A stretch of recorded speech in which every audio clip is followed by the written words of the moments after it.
Hello and welcome back, all you wonderful Tubi Dicers. We're here, and it's clear that we are Tubi Diced Adventures. Thank you for tuning in today on this wonderful Tuesday evening. Wonderful set of casts with me today. We are down a Humphrey, unfortunately, today, but it's not a problem. We can still work with what we got.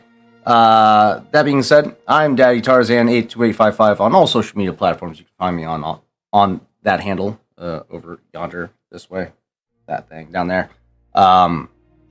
And with me is various wonderful creators on several different platforms, and to include TikTok, some on Twitch, and so on and so forth. Let's go ahead and get a little roll call going, starting with Chav. I guess that's me. Hi, I'm Matt. I'm playing Chav, who is the wonderful ace pilot of this absolute amazing expedition that we're going to be going. Don't you be looking at me like that. I got the trophy to prove it, okay? All right? I got receipts. I got receipts. Anyway. But yeah, Nothwin, gold-skinned individual, pilot, and problem extraordinaire.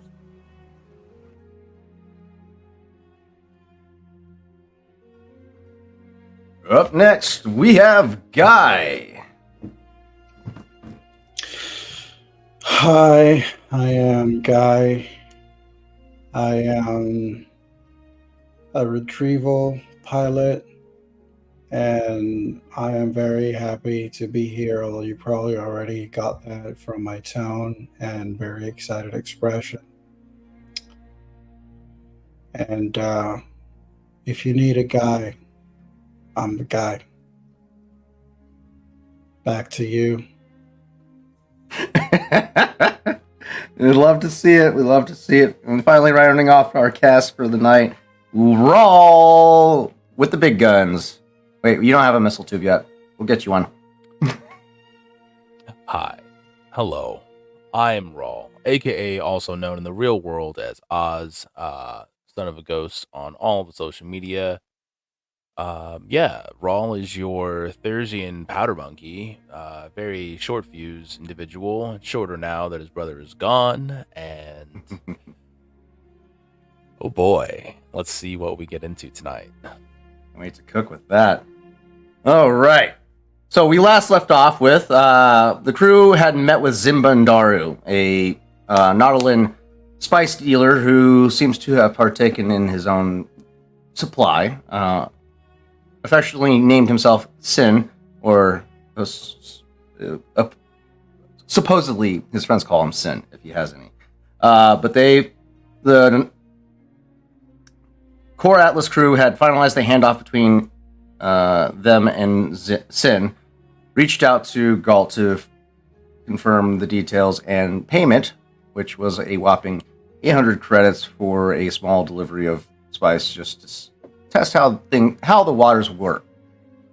While meeting with Zimbandaru, the crew meets with Odo, a Mandalorian architect, as alongside with Guy, the Guy, who has a very mysterious background, but so far the party has gleaned that this guy specializes in suicide retrieval operations. Odo receives a hailing from his benefactor Rom, asking him to visit the wheel.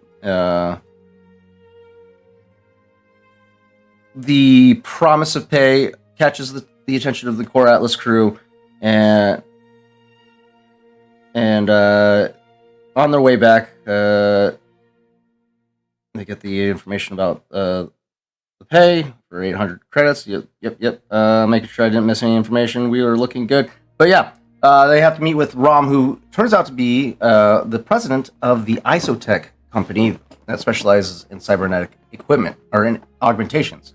A name very prevalent in Chav's circles as a freight delivery operator. The crew had arrived to the wheel, a massive space station shaped like a wheel, meets with the president and begins talks of the possible job opportunity, which requires a retrieval of sorts from a long dead separatist ship known as the Sa-na Loor.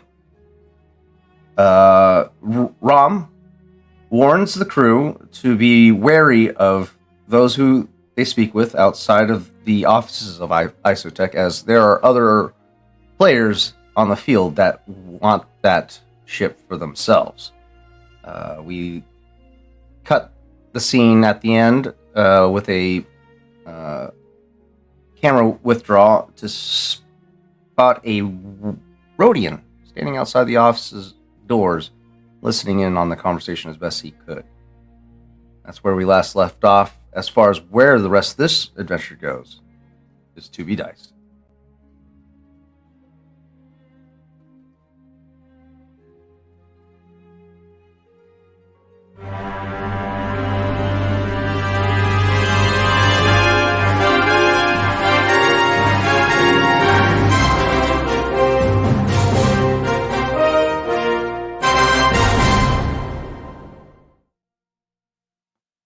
All right. Let's get us back into the scene. Rom had just finished explaining the situation with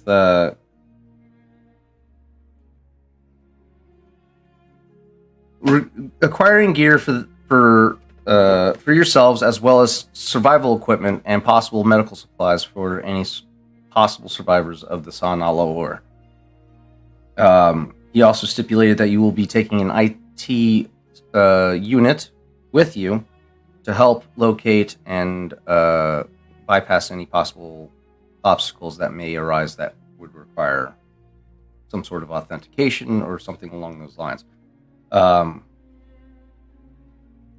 We left off at a base pay of 10,000 credits and a chance to reduce the debt that was owed by Odo to Rom. That's when we started to pan the camera out, and that's when we spotted the Rhodian. Before we get this scene rolling, let's go ahead and get our force roll dies out of the way. So if everybody would mind rolling a force die, I'll roll one for Odo. If my computer was up to date, there we go. 2 light side from me. Oh, lucky you guys. Oh, wow. Okay. All right. You guys are feeling pretty lucky today, huh? All right. So that's 5 light side tokens plus 1 dark side. So 6 tokens total. 1 dark side. Okay.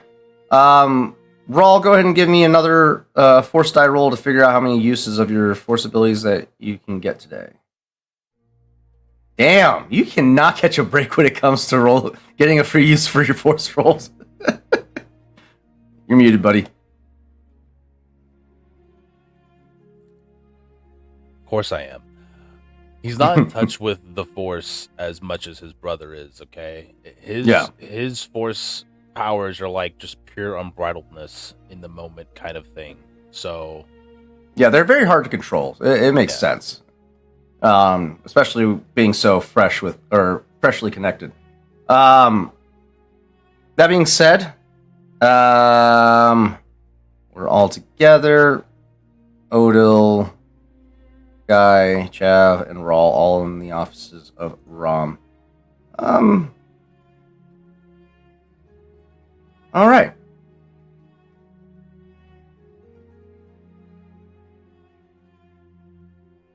So you take on this mission as agreed, eh?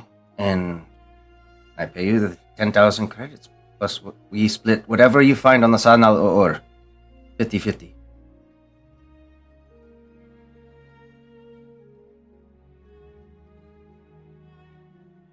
Any disagreements? I feel this is an agreeable arrangement.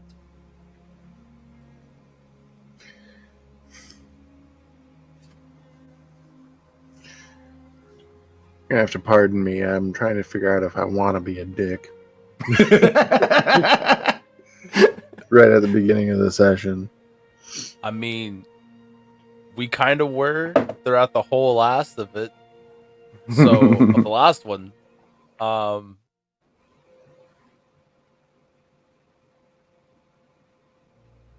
mean, we are kind of criminals, so.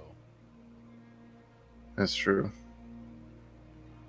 Right now, True. to paint the picture with how Rom's feeling in this moment, he's currently leaned back in his chair. He's got a chalice in his hand. Just watching you guys expectantly. He feels confident that you'll take the current arrangement as it is, as it seems somewhat equal. I mean, you kind of get a extra step up with the 10 grand that he's fronting you, should you take the job. So it's still slightly in your favor, but overall. But is it? While all of Does it this mean- while all of this is happening, you guys probably like in the silence of the consideration, you just start hearing like a little slurping of like, and you just kind of like start to see like Guy somehow has like produce like a little cup, and it looks like he's sipping tea, and it's just I could imagine just before that, Rawl and Chav were like looking at each other, having that silent conversation, like the eyebrows, like, maybe. Eh? And then all three of their eyes just turn over to Guy. just a slow turn of, and it's just like, just holding a flask in one hand, cup in the other, pinky out. Yep. Do you mind? What? Oh, Hey. and then you see him like pour some sulfur to you. Where are my manners? I Yes. think that- Would you like some refreshments, my droid? Fetch you Yeah, something. yes, I'm parched. Oi, CZ. Right, And back you'll on track, Chav. Look, John's the second Right. glass, so the cup is empty. we've done stranger things before, right? But do you think it's really worth our time, especially after what we have going on right now?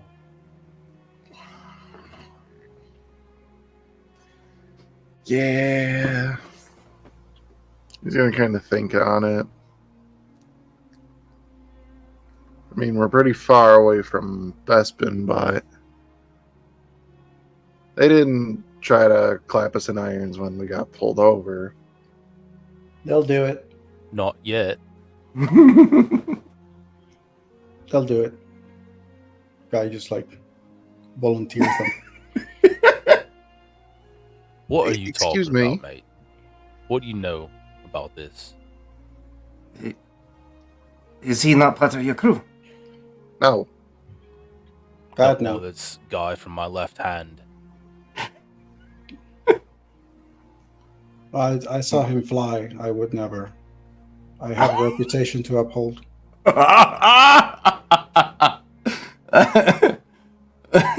hand You gonna take that Goes line to- down, mate? scatter blaster and it dies very slowly, and then slowly relinquishes back. Like, do I really want to do this here? Because I want to do this, but do I want to do it here? Gentlemen, aggression on the wheel is strongly frowned upon. You will be evacuated should any confrontation should arise. I should like to see him try. And he doesn't summon it. Never mind. Yeah, no. But when you say I should like to see him try, Chad's gonna be like, hey, easy. You see, guy just has a moment. Like, there's a fight. Not yet, there's not. A fight that brings up another important situation. There are those that would seek out this information by any means necessary. And by those, I am more speaking directly to the Yayar clan. You're a freighter. You might know of the Yayar Salvage Corporation. They deal That sounds up my alley. Do I?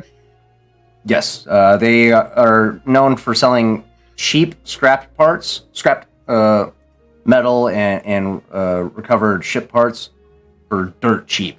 Like if you want to get something for as low as possible for with somewhat reliability, you go to the IR Salvage Company.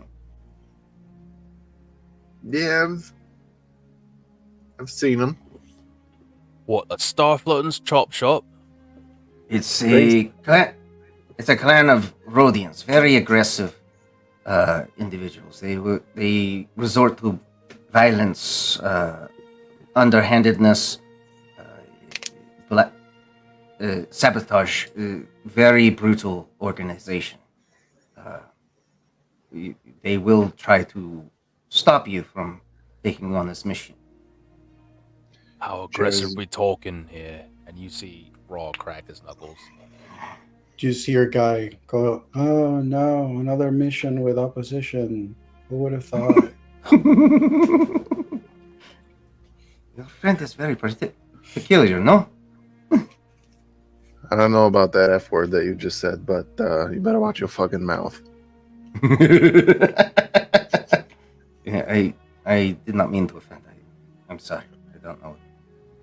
Anyway, so yeah, I get what you're saying about the IR salvage. I get that they're definitely aggressive. It's just such a shame that they got power converters at such dirt cheap prices, you know. Yes, they're trying to branch into my network, cybernetic augmentations, cybernetic technologies. They want to take over that industry, but we are the best in the field. The people go to us if they want cybernetics. They're not going to go to some junk dealer. Well, wait. That's if you deal in cybernetics here. Cybernetic black market technology. Aye. Do you have gank implants here? Hey, as president of Isotech, I would hope I have some. Yes. Right. How much do you think one of those could run someone? I'm sorry, but you are not gank. How would you take on those augmentations? You let me worry about that. I'm never one to shy away from a business proposition, but I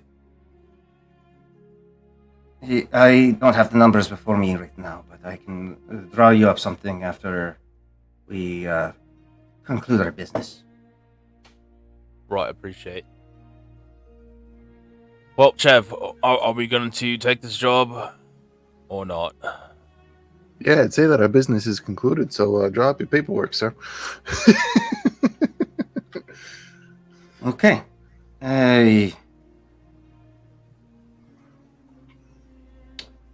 I'll make sure that the 10,000 credits is sent to your account. But do make haste. I want you to ship out within the day. The next Haste is my 8 hours. name. Within the next 8 hours would be preferred. But do ask around. Just be careful who you talk to. See if you can get any more information from any possible sightings or anybody that may have experience on the planet that this ship is on. Bounty hunters are great source of reference for that. They like to chase big game, and Nexu are a mighty big game, especially in the zoology market. people pay top credit for a healthy young Nexu.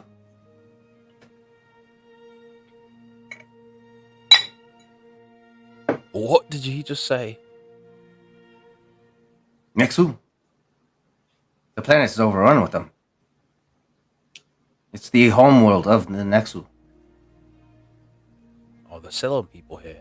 Oh, Tur- lovely. Yeah, No. is this a sentient species that he's referring to? If you recall, Nexu is the spider cat that tried to kill Amidala on Clone Wars. Or Attack of the Clones. Okay. Six-legged spider cat with 4 eyes on striped fur and a rat tail, and massive maw with razor or needle-like teeth. Yeah, freaky shit. Got it. But Chev, can we stay from anything that has a whole lot of teeth? I'd appreciate it. I mean, sure. Should you have any questions in regards to the mission, feel free to ask me anything. I will help you to the best of my knowledge. But as soon as you can get started, the better. Make sure you do get survivor gear and medical supplies. I have a strong feeling there are survivors planetside. We always come prepared. Don't you worry about that. Do you have any idea if the survivors have the Banshee application? In case that they need to, sometimes if I need to rescue people, they need them to file the form beforehand. That's so that I why can actually put it with the company. That's why you are familiar. I've contracted your people before. Though we don't carry that information on hand, but if you are so inclined, see one of the information kiosks. Mastercom or Mickey will be kind enough to print you out any forms, plastic forms. See, guy, just I hate paperwork.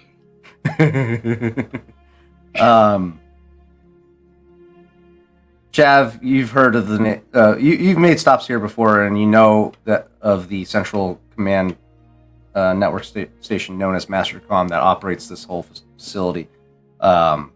Everybody calls that Mastercom Mickey for the most part, because MC, abbreviations. Yeah, but yeah. She's the primary, or should you infer with a info kiosk, that is who you'll be talking to directly, is Mastercom, one of her sub networks, at least. So, any questions for Rom, or are we ready to venture out into the wheel? No questions at this time.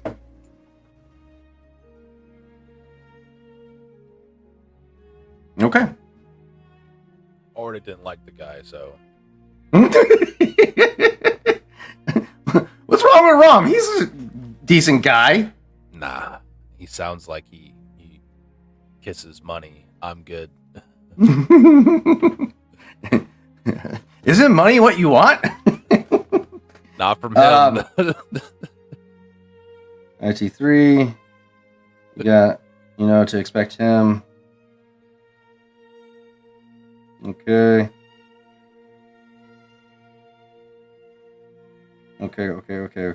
Cool. As you go to make your way out, Rom does speak up one last time. Just be aware, the information about the pod has gotten out, or the arrival of the pod has gotten out.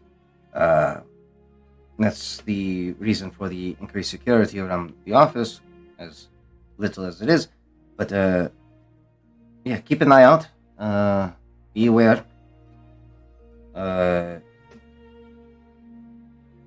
Also, beware, there are Imperial agents running around the station as well. Oh yeah, we've seen them. All right, they don't keep themselves inconspicuous at all. Okay. At the 8th hour, my sister Shira will be delivering the droid IT-3PO at your ship. So make sure you're there to receive. Another Okay. droid. Great. Right, thanks. Good. You guys make your way out. Go ahead. Ooh. Out of the three of you, let's see. 4 of you, I should say. Who's going to have the highest rank in perception? Probably Raw. Odil's got 2 proficiency. Oh, I have 2 proficiency as well. You got 2 proficiency. Chav, what's Chav's perception? 2 ability. So you and Odil are the highest. Okay, I'm cool. actually here, and Odo is not. You want me to roll? This is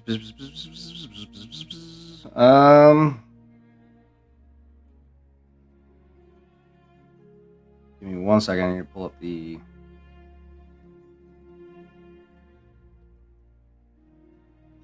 Okay, so I got to do this. All right, cool. All right, yeah. Go ahead and roll a perception. What is this in regards to?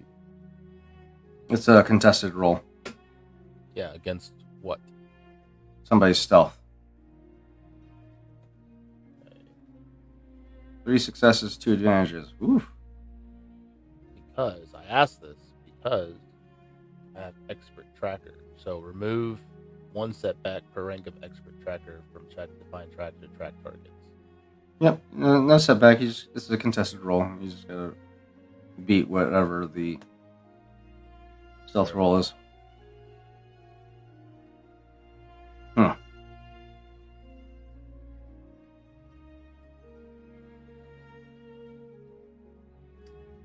As you make your way out,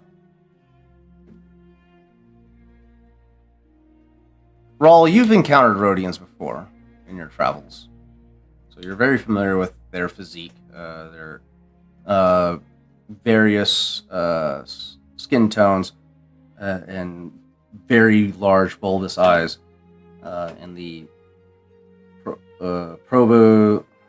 proboscis. Is that the right word? Proboscis. Proboscis mouth that they use. You spot, as you guys exit, that a Rhodian rounding the corner with a quick stride.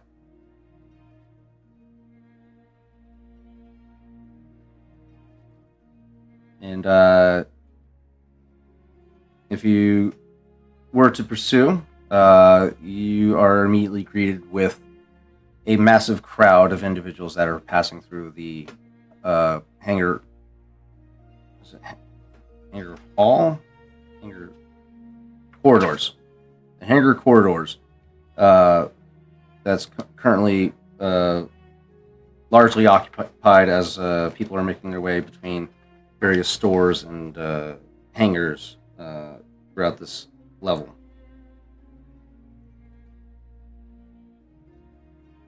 Throughout this area, you'll spot a directory, should you choose to utilize that to navigate throughout the facility, but you have 8 hours to kill.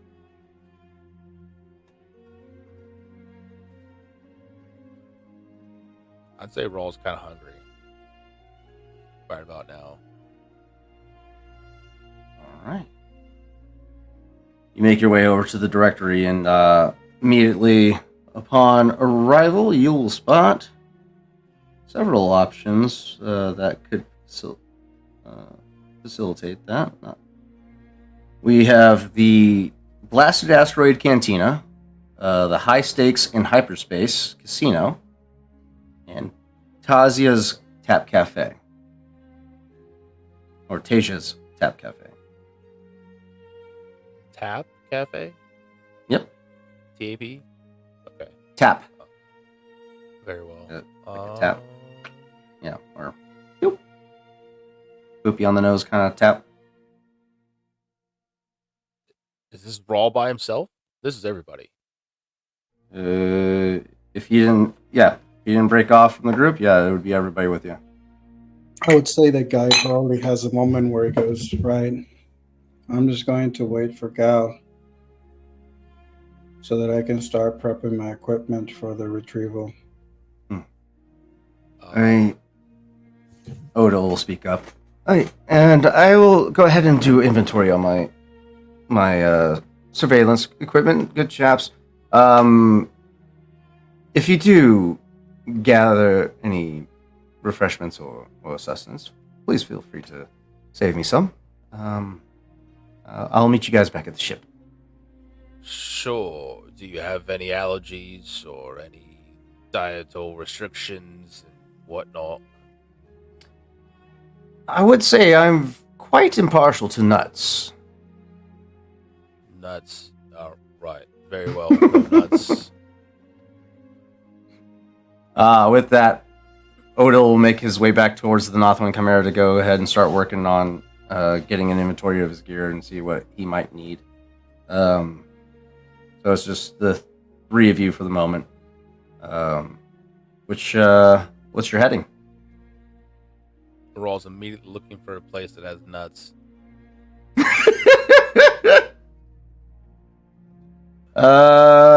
Let's see. Taja's is a quaint restaurant catering to travelers tired of shipboard meals. Alderanian dishes are its specialty, so there's a lot of pine trees there.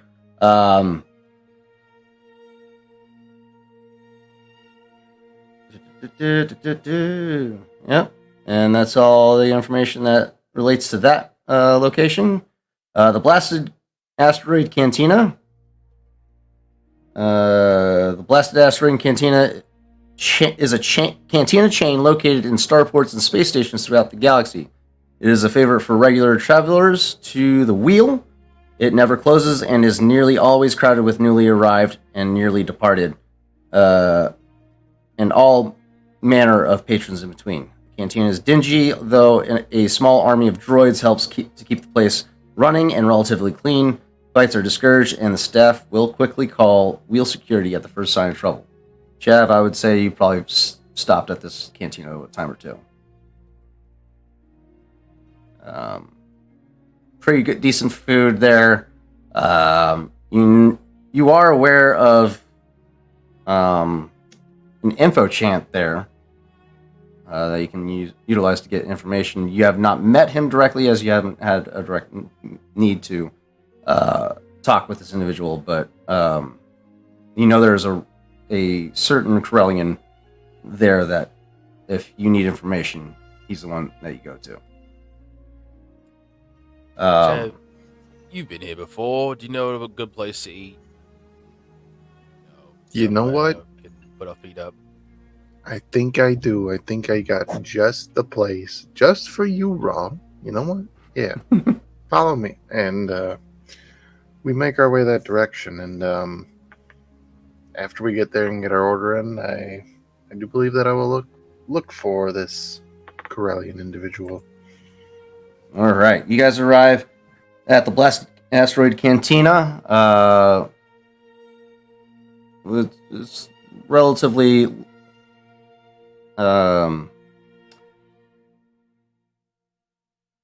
busy. A certain amount energy to the crowd as people are constantly passing in and out of the establishment to either disembark or they got places to be. But you arrive to be greeted by a human bartender, Ciole. You've been served by this individual once or twice. The human is a large mass of muscle, more than capable of handling bar fights quickly and easily, often through simple intimidation. Ciole is a very talkative individual.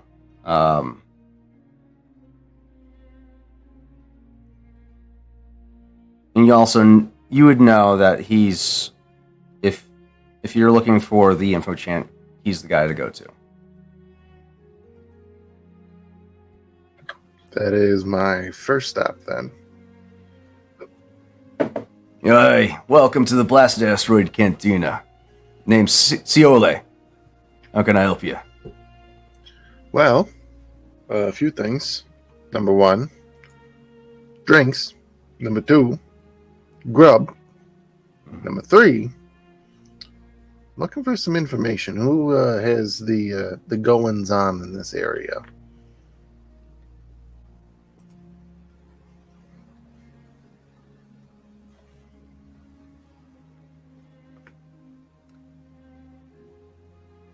All right. We're going to tackle this one at a time. Drinks. You look like a rye guy. I got a good rye for you. Your green skinned friend. I'm gonna say some herbaline tea of sorts. You look like an herbaline tea kind of guy. And then short and angry looking guy. Looking to get proper tossed. A water. Sounds good. Right. Right, Chad, we can go whenever you're ready. Grub. I got certain dishes I can prepare for you guys. Roth steak. Nerf steak. We got Canuck chops. Canuck baby back ribs. What else? We got a mean Alderanian salad I can get going for you. Tell you what, why don't you bring the whole lot and we'll just pay for it? Except for that fucking salad. You put that on my table and we're gonna have some issues. Mean it is, boys. All right. As far as the third thing, you're looking for a info chant, and you hear that, or he says that very loudly, and people begin to look your guys' direction. As far as that is concerned, we don't normally deal in that type of business. What can I infer from this line of thinking that you're hoping to achieve? I'm just looking for some goings on in the area. Anything new that I should potentially be looking out for if I'm hauling freight through here.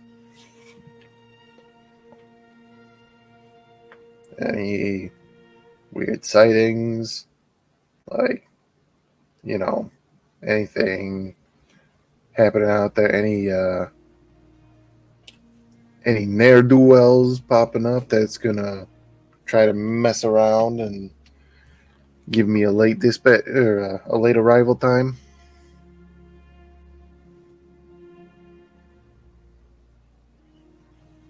Go ahead and give me a streetwise check, average with a boost. Streetwise with a boost. We have a success. But that is all we have. This isn't a hang on. No, it's not. Well, Ciole stands upright and begins to look around the establishment. Leans back over. Unfortunately, my guy's not in this evening, so maybe try in another 30 minutes, maybe. He's usually back by then. Do I get the feeling that he's just trying to get me out of here, or? Roll perception. That one's going to be hard. No, he's pretty easy to read. I'll go at average. Hey. There we go.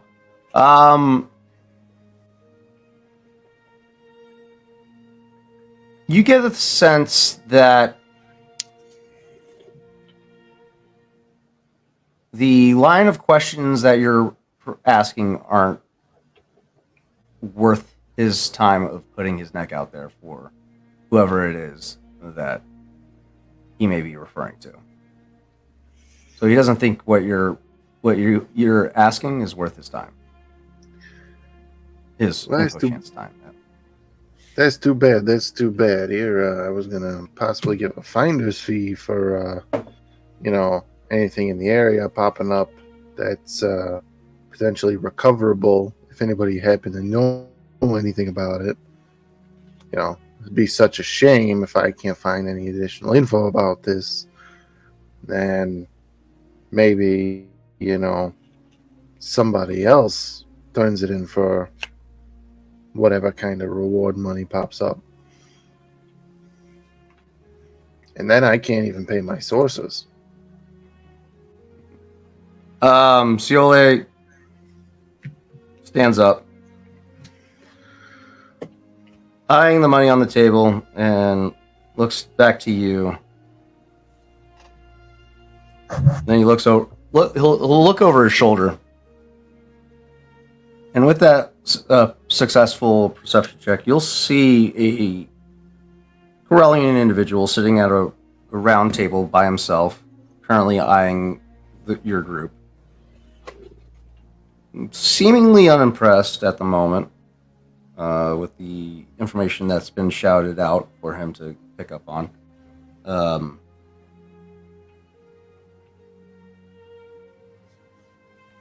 Yeah. He sees the credit, looks back to you, sees the credits. You can keep those credits, mate. If you have more better information to provide or sell or buy, then maybe come talk to me.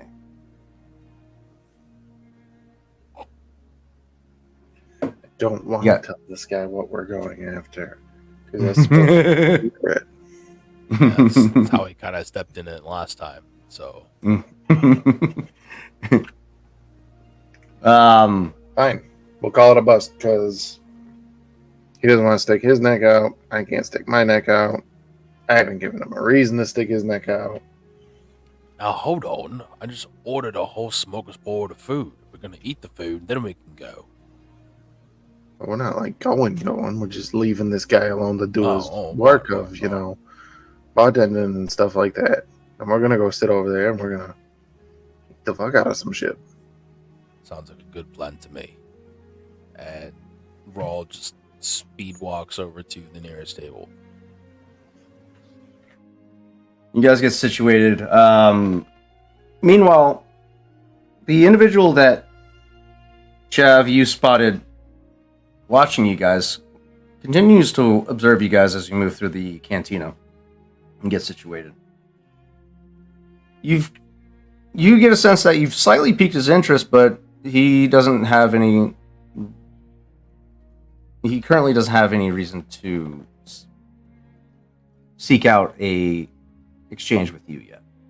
Ciole continues with his business, preparing the drinks that you have ordered, as well as sending your food orders through. Promptly drops the drinks off at your table. A water for Rawl, or herbal tea for Guy, and rye whiskey for you, Chav. And then about 10-15 minutes later, your food's brought out by a series of those little pip droids that you've seen in episode 1 from the racetrack. They bring out your food, hold it up above their heads, and sets it on the table for you. Yeah, thanks, buddy. And they give you a nod and run back off and go back to their cleaning duties. Rawl, go ahead and give me a perception check. Another perception.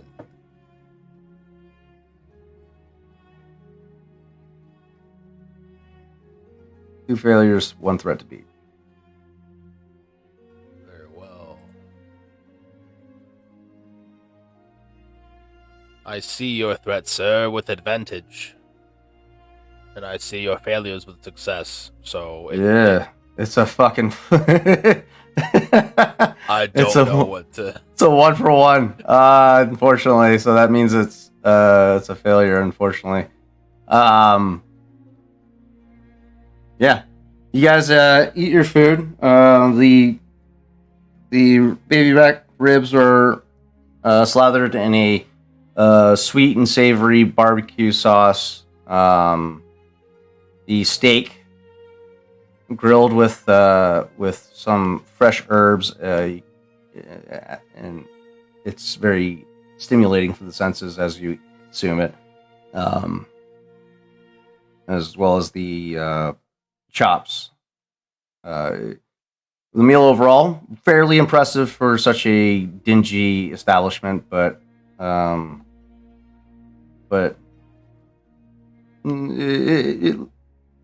it's not like the best thing you ever had in the world, but or in the galaxy, but very, very impressive for this type of chain.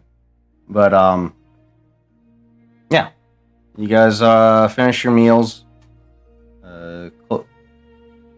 The total bill was about 57 credits to include tax. How do we proceed? 57 creds. Rawl throws the creds on the table, and he leans back in his chair, putting his feet cross-legged over on the table, and is downing the last of his water. And he just... I'll show you for giving me a water. I love it. He looks over, noticed Chav had gone on to the bathroom, and so, Guy. Yeah. What is it you do? You mentioned you move freight. What is that? Is that all? No. You just a jack of all trades then? I mean, mostly what I do is when there's people that need someone to retrieve people, items, or any other sort of rescue mission that everybody else denies and says no to, they send me.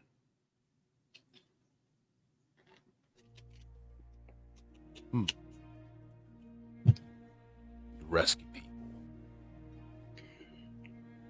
Yeah, it's the Banshee Ops. You see him like pulling at the patch on his jacket. Oh, nice. Right, you got your whole little outfit there. Well, there are more of you. It's just you. Alive? I'm not sure. So you're the last of your kind then? Oh, I don't think so. Mary Allens are quite abundant. No, I mean last of your Banshee core people. I haven't checked today. You see him, he just like reaches and like turns on like this like holographic thing, and you see him just like tap, sort of looks at you, kind of hides, like trying to passport. And then you just see like it opens a directory, and you just see like this whole directory of like people, like there's like seems to be like names or like code names, and some of them are redacted, but some of them actually have you see like some of the names have a line across with a red tint, and so you just see him these are still the same from there goes another one.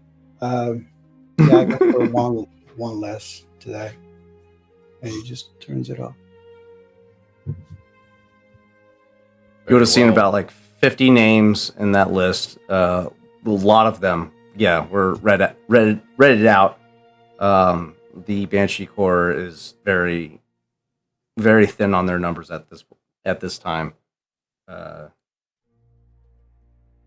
would say you probably would have only seen maybe 3 or 4 other names that were not crossed out, which one of them you could surmise is Guy.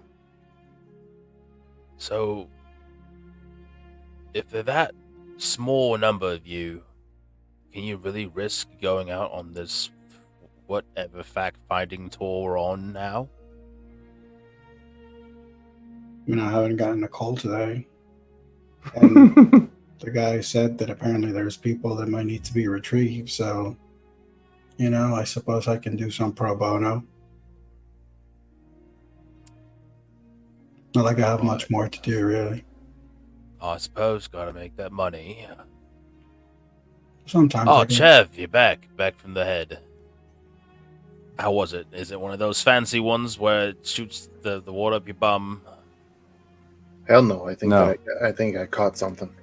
Oh, well, that's definitely a song we got to go. But before that, so riddle me this: we go from what we were, as he kind of like does this little thing, to keep Guy out of it. We go from what we were to archaeologists now.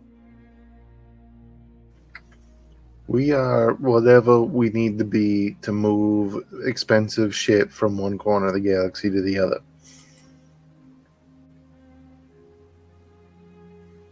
And we don't know what we're getting, really, or where we're going. Not this time.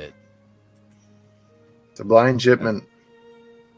Gotta make your own way through the galaxy.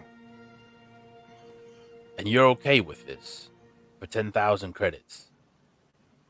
Plus whatever's on Do you know how much it pays for a run as a freighter normally without the use of illicit materials? You only ever talk about it like once every day.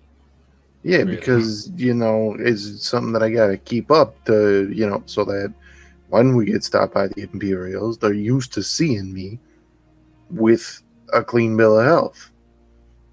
That way, when I actually have some shit, maybe they don't look as hard. Which usually frickin' works, but this past time, it didn't. I don't know why, but, it's a roll of the dice, I guess. And that was us knowing what it is. Now we don't, and flying in blind. You're okay with this?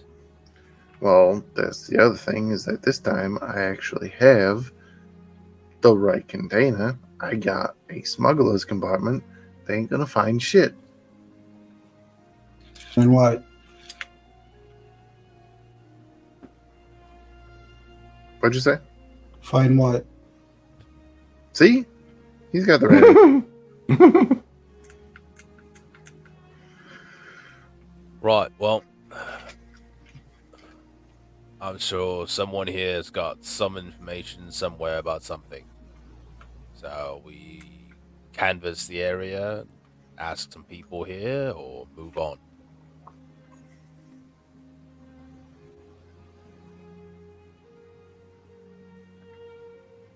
The three of you will hear a sharp whistle. And you look over and you see Ciole currently make locked eyes onto the Corellian that you were talking to, or that you've spotted, Chav, that he was making eyes with.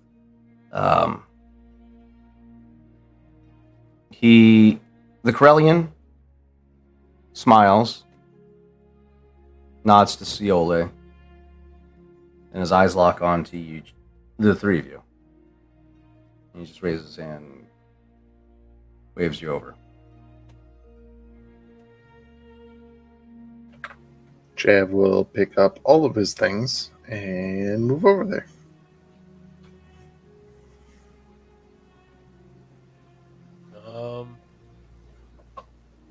Yeah, Raw will also follow.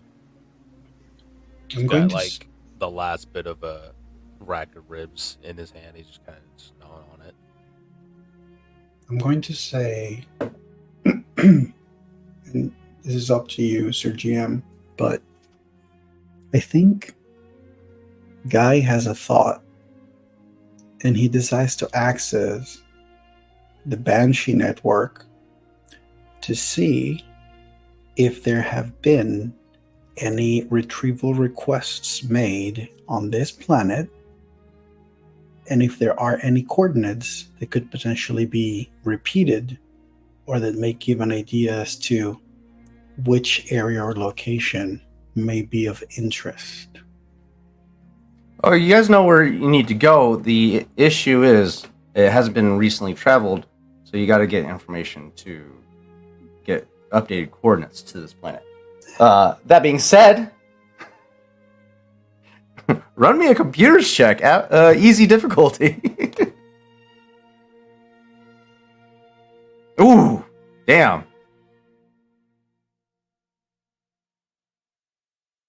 Ah. So you don't find anything recent, but you do find a requisition for a retrieval mission that goes a few months back. But that mission was a failure, and the retrieval ship that was sent out was never recovered. Which you can gather is one of the names that was crossed out on your list. I will say that I'll take that information and send it to Gal aboard my ship, with emphasis on the fact that there was a ship that wasn't retrieved, so that Gal can focus on doing all of the stuff that probably Guy can't do about getting info. Good. Good little peek behind the curtain. I like that. Raul, you and Chav meet up with, sit down with this Corellian individual. He's a savvy, dapper individual. Very kind of, I would say, probably very akin to Lando, but with a different color palette that he's wearing. He's wearing brown and black trench coat with a brown cape, trousers with a red undershirt. He just looks the two of you over. Good evening. Oh, couldn't help but take notice to your some of your conversations you were having over there earlier. Piqued my interest a bit. Yeah, of it. Name. What of the conversation piqued your interest? I don't know if you've dealt with InfoChance before, but we are a business of exchange, usually. I'm willing to buy some answers from you for a flat rate.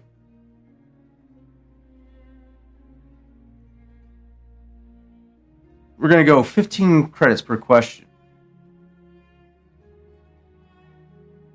And that goes both ways. You can ask me questions for 15 credits. And I can buy questions from you for 15 credits. Does that sound agreeable?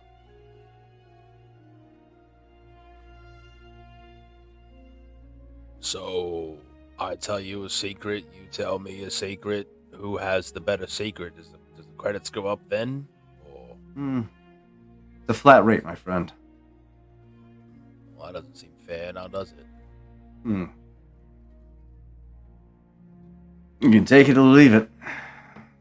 Like, for instance, if I was some galactic trooper who had inside information on the Empire, and I asked you a question and all you could give me was a recipe on your mom's soup, and you want what I have. You see what I'm getting with this, right?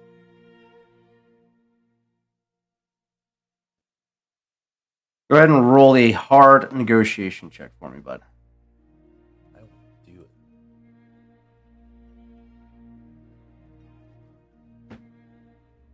I will. Do Or it with actually, my- first, let's do a charm or coercion check. Whichever you prefer. coercion, because All right. I don't both in charm and negotiation. I have one ability die, so this is not gonna be good. Okay, there's that. Okay. Okay. All right. So the way your posturing kind of sets this individual off balance a little bit. With that, you see your means of gaining the upper hand. You now have a boost die to all skill checks with this individual from here on. Cool.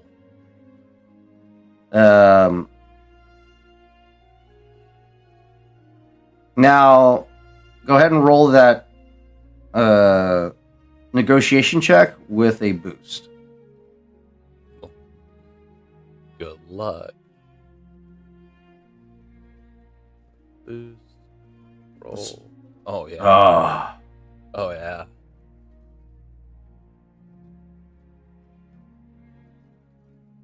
I mean, it's a failure, but you got 2 advantages from it. Well, it's not technically a failure. It says 0 successes. Right. Against 1 failure. Oh, is that okay? It's not a 3 down there. Gotcha. Okay. Yeah. So, yes, you set this individual off balance in the moment, and there's a moment of contemplation. Look, Rune deck only deals in fairness.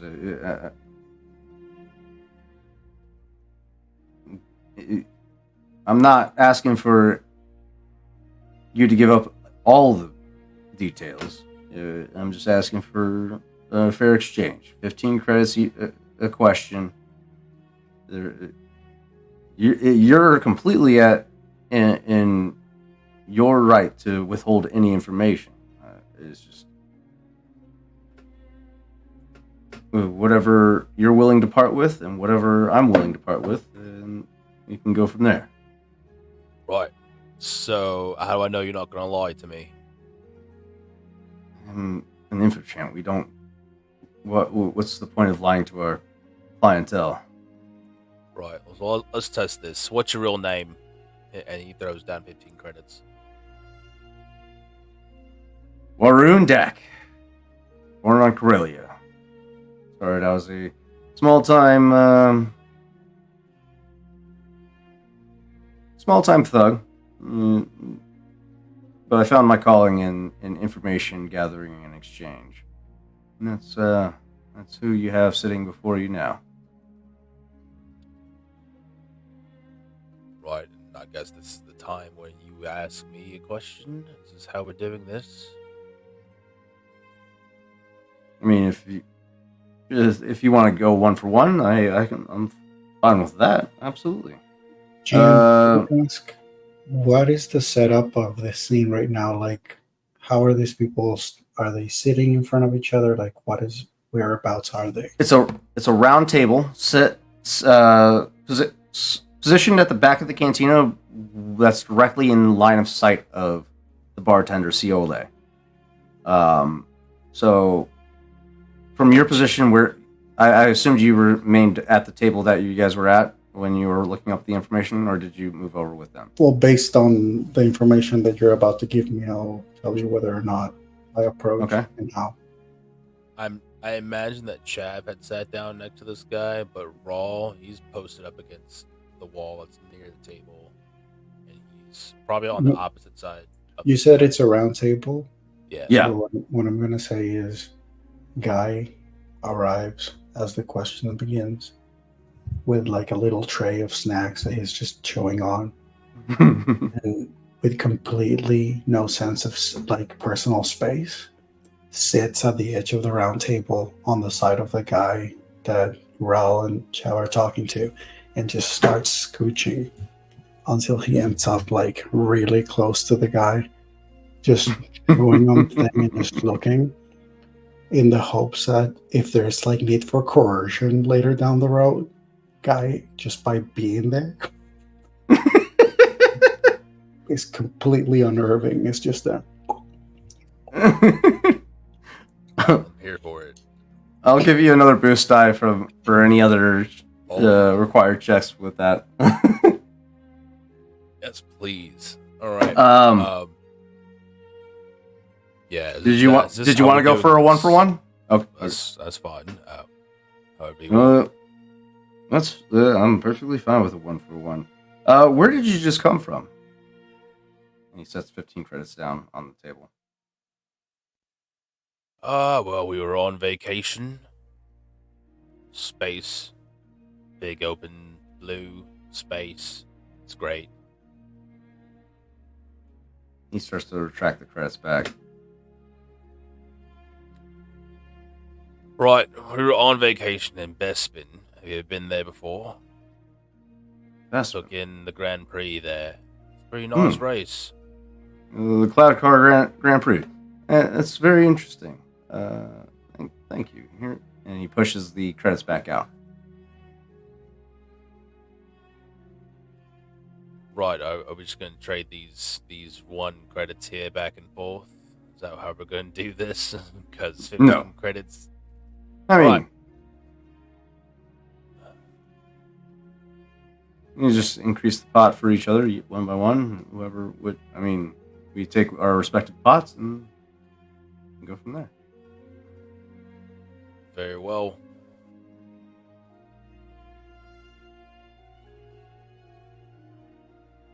So, what other questions do you have for me? Here, fuck off, please. Thank you. Bye. Have you heard of any strange sightings? Anything mysterious going on in the area? I'm going to be a little more specific than that, my friend. There's a lot of strange sightings everywhere. This is a big galaxy. Well, I don't know. I'm not the captain. He seems to have taught it off. He looks around the table. It's no chav.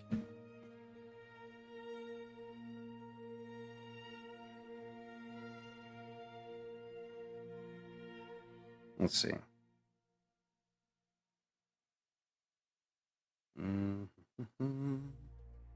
Chav will speak up. Any information you have on a planet known as Cholgana? Cholgana, you say? Not computer check. Shit. This is a streetwise check. There we go.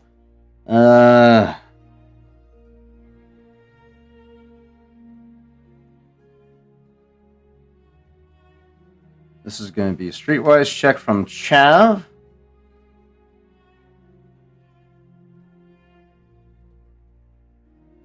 I'll give him a 2 boost dice since you have the coercion on your side and the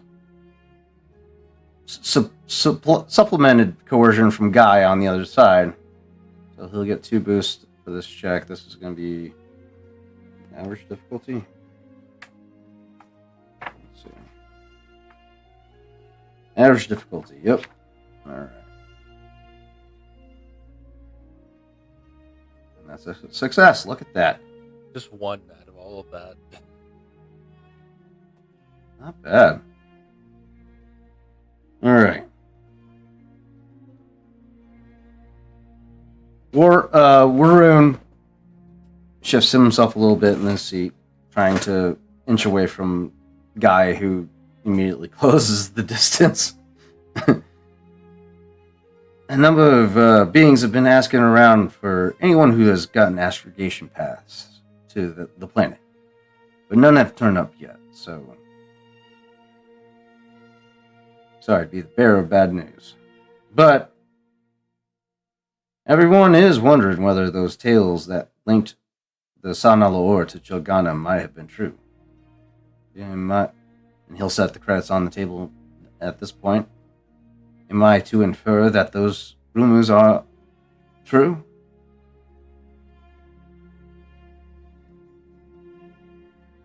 actually not sure what you mean by rumors. What rumors have you heard? The San Alor is on Chulgana. Is that why you're interested? You might know more than me, friend.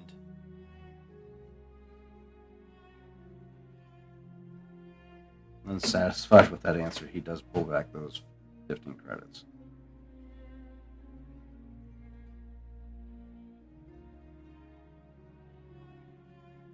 What else do you have for me?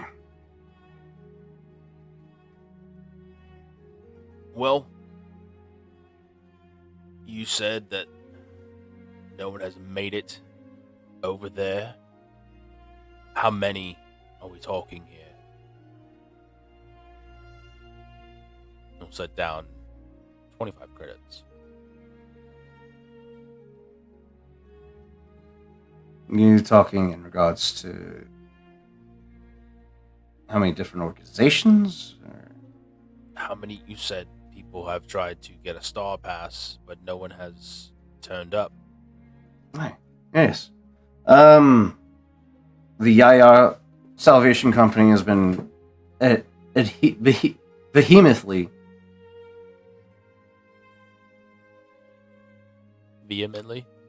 there we go, trying to ascertain the locations of the San Alaor, as well as the planet known as Chulgana, as that was one of the primary rumors of where it had landed. As it lays out in the regions of wild space, it is hard to locate that planet without any updated charts as to where that planet is, without running into a star or another planetary celestial being. Are you telling me this planet changes orbit? You do realize that our astrogation charts are constantly updated on a day-by-day basis. Well, of course, yes, but that doesn't happen that often. In the fringes of wild space, it is rare to have any updated coordinates to those planets out there, as no one frequents them at all. It is harder to keep track of something when you don't have a reference point. Your friend has the right idea. Right, that's probably why I stick to the planet side and Chav does the astral charts. Anyway, I guess it's your turn now to ask me a question.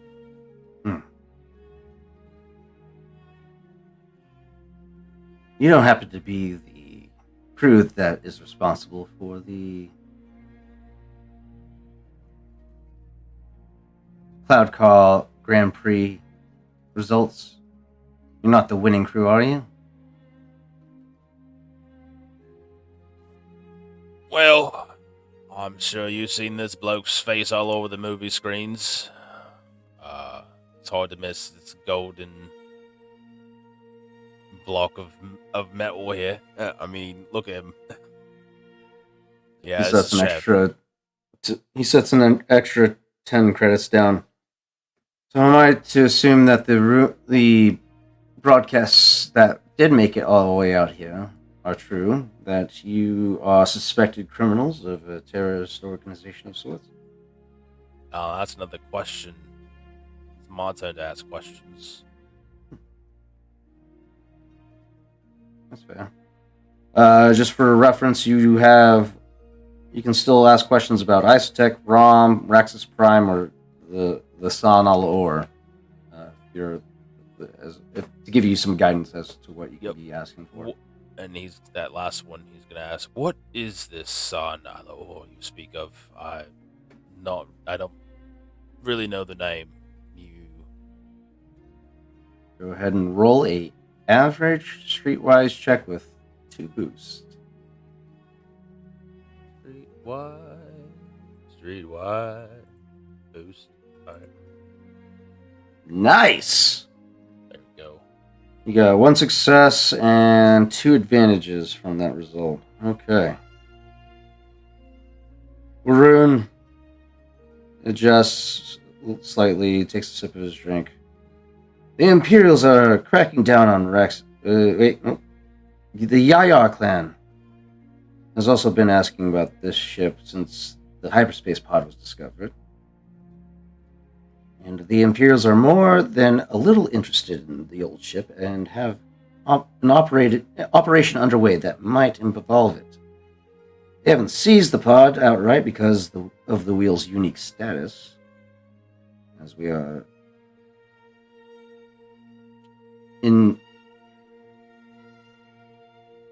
independent from the Empire. And the wheel's taken certain strides to ensure that independence. So the wheel holds significant power.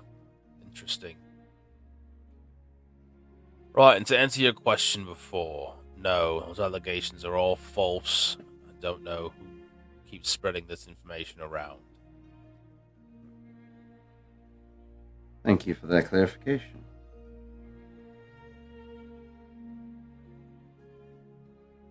Any other questions for you?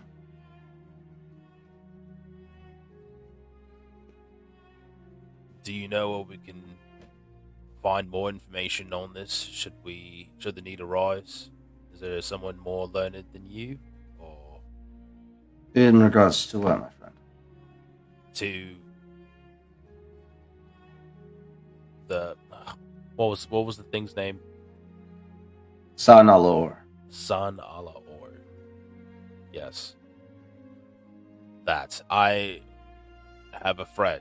He's interested in archaeological digs. He likes learning about historical shit. I don't know. I'm just here.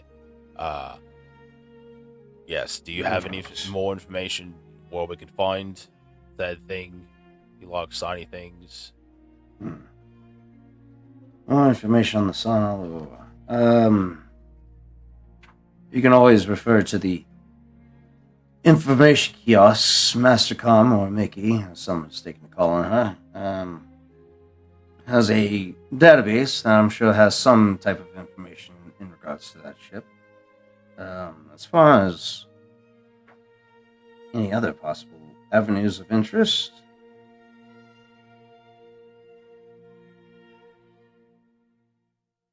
I don't know, maybe ask around. Talk to some of the more unsavory types out there. Oh, and where can we find these unsavory types you speak of? Bounty hunters, black market traders. You know, so it's... Oh, of course. Yeah, I'm saying where. We're here in the wheel. It's my first time, let's let you understand. Chev, I know, has been here before. Recommended this place. Good food. Staff's a bit pretentious.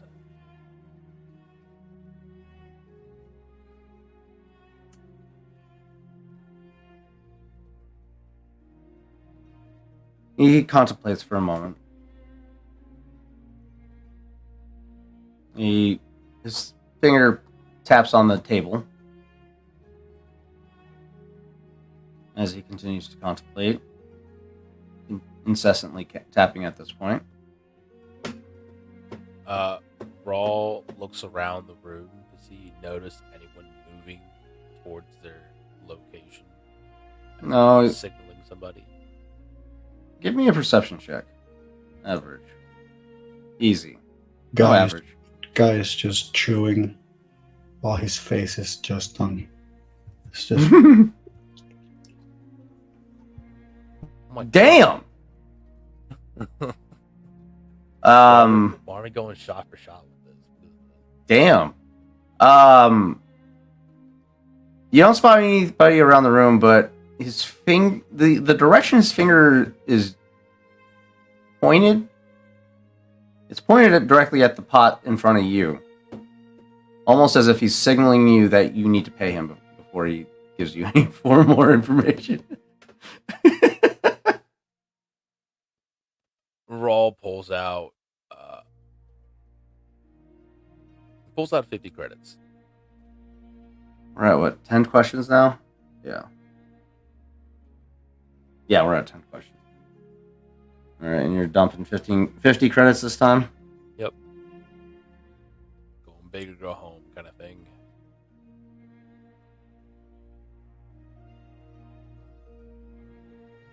There we go.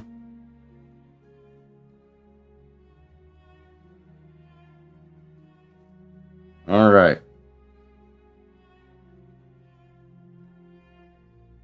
I keep forgetting to take notes while this is going on.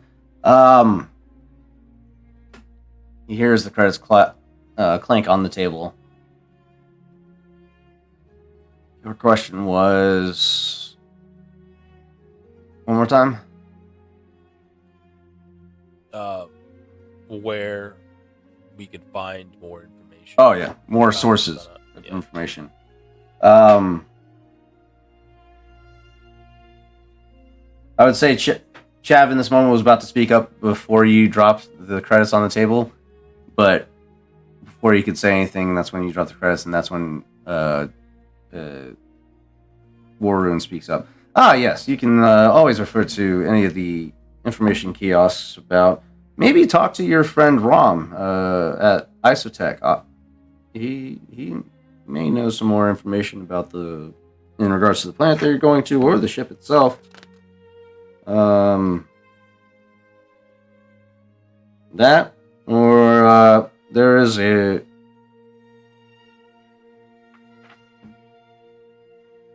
several stores that you can talk to.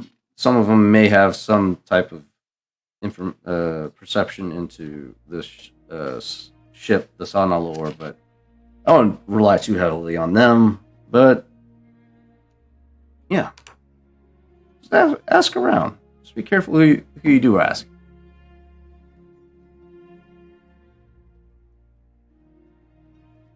Right. Guy, do you have questions? Are you just there to snack all day? Why me? I don't even know what you're talking about.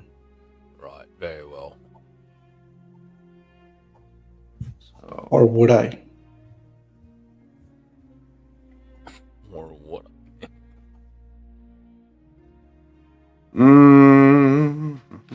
Is the Sanalor a ship? the Sanalor is a ship, yes. It's a separatist ship that was down during the Clone Wars. More specifically, it's the Treasury ship that was downed during the separatist, the Clone Wars. Well, you didn't say that. Well, your characters don't know that because your characters didn't ask those questions. I would imagine that would have changed so much more about why we took the job in the first place. Well, that was brought up in last session. It was Rom did tell you guys it was a separatist ship that was down during the Clone Wars. I should have reiterated that information this session. That was my bad. So, but GM given Guy's past life. Mm-hmm. Mm-hmm. Would there be anything of use to the party that Guy may possess in regards of knowledge?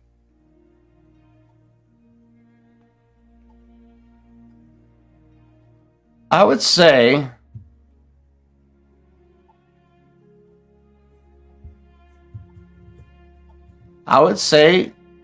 this information clicks for you. The sudden realization that this is a ship that you've chased specifically during your time with the Republic before it became the Empire.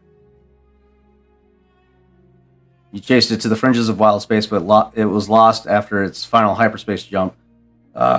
You managed to land a significant blow on the ship's engines, to which it was still, unfortunately, was still able to make a hyperspace jump. But because of the significant damages to the ship, you were unable to calculate the trajectory of that ship's final destination, and it was lost in wild space at that point. But you were one of those fighters that were tasked with taking down and securing the separatist ship. Noted.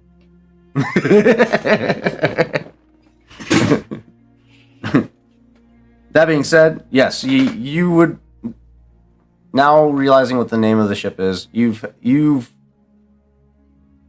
too have calculated the possible routes and tried to chart where the ship went. Cholgana was one of the planets that you thought might have been a possibility, but you don't know the current star chart position of the planet Cholgana, so you can't just make a hyperspace jump to it without plopping into a star. So I guess my next question would be, is it, do I find it common for people to be inquiring about this ship? Being that it was a treasure ship, is it like something that, did it go dormant for a while that nobody was talking about it, and all of a sudden it's like, why are people talking about this ship again?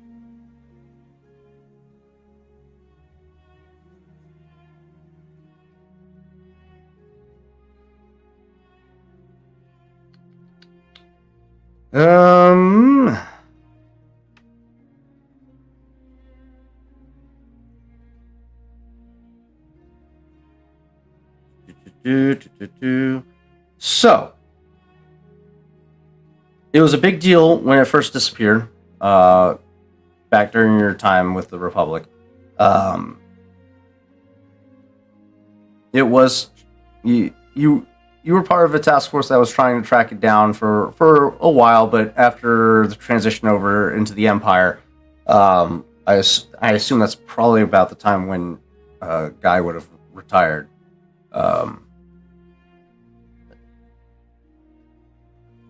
You would get the assumption that this should have been something that was lost or just given up on after a certain point, but for some reason, people at this station are still searching for it. Namely, due to the fact that they are so close to this region of space. You got the ISB agents local on this station that are currently searching for it. For what purpose? You don't necessarily know. The Salvage Corps, or the Yayar Salvage Corporation, wants it to bolster their income as well as break into the cybernetics industry, because this ship is known to have a very reputable cybernetics scientist aboard the ship, as well as her research findings. That's one of the main reasons why you were tasked with trying to retrieve the ship, was because of this scientist, which you probably thank some of your augmentations for. As well as it's the individual that we're speaking to right now. Do we know their association currently? You not necessarily know. This individual you would get is more than likely, with your experience, this is a freelancer, just a guy that seeks opportunity to gain information and sell information. He's in the spot. Yeah, essentially, that's what an infochan is, an information broker. They locate themselves at a very high traffic location to garner as much information from travelers coming and going, to pass on that information at a price.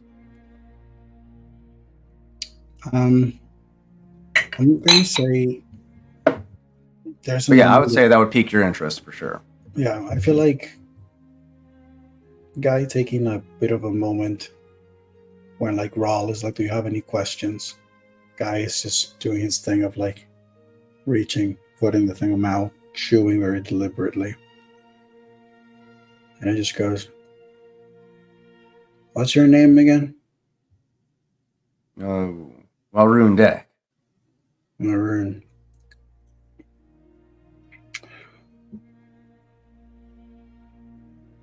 What else do you know? In regards to The ship.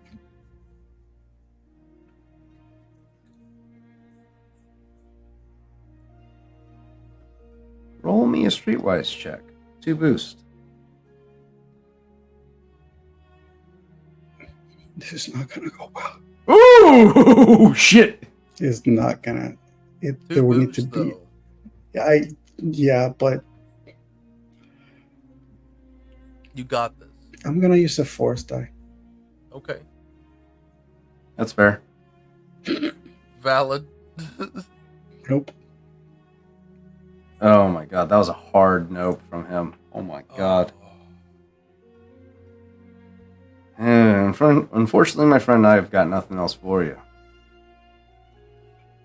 What do you have?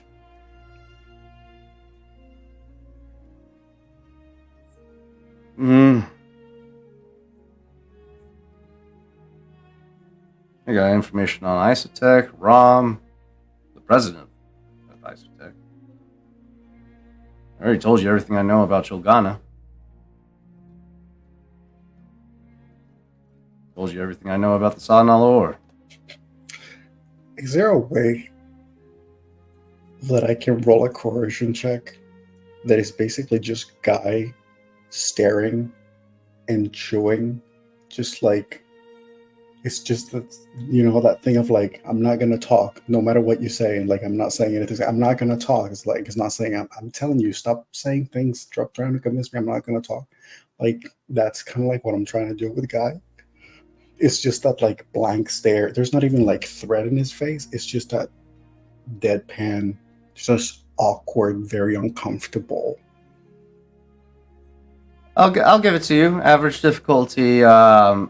Given the close proximity that you've chosen to sit in, I'll give you a boost die from it as well. I'm going to supplement this with intimidating, which is an ability that Rawl has. So I can suffer a number of strain to downgrade the difficulty of coercion checks or upgrade when targeted. How many ranks it? I think I have just one rank. So yeah, I'll suffer one strain to lower the difficulty one rank. All right. So just 2 failures, no threats. Mother. You got 4 advantages from it. I was tempted 4 to use the advantages. force die, but I'm like, can't you know what? I don't think we're gonna. Yeah, go ahead and use it. I don't think we're gonna use it. So what do I do? Do I just roll a yellow? Yeah, proficiency die. Ooh. Okay. That's a success. That's 3 successes. Okay. 2 successes. No, 3 successes, 4 advantages. Oh, yeah, because you sacrifice 1 ability die, which would be the first one, which would be an advantage. So it'd be 3 successes, 3 advantages. 3 advantages against 2 failures, 2 threats. So you'd have one advantage, 1 success. 1 success. Okay. All right. Cool.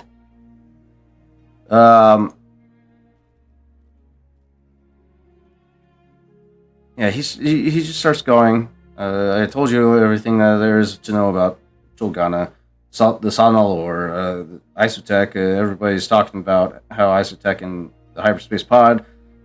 Speculation is rampant, and anyone associated with Isotech is of interest to the rivals of the Yayar clan.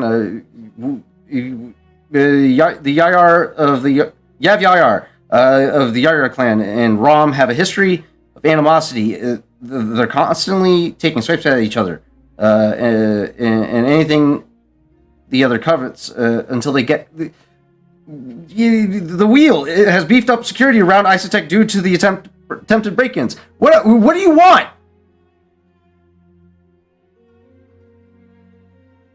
Oh, you're muted. Why do you think I want anything?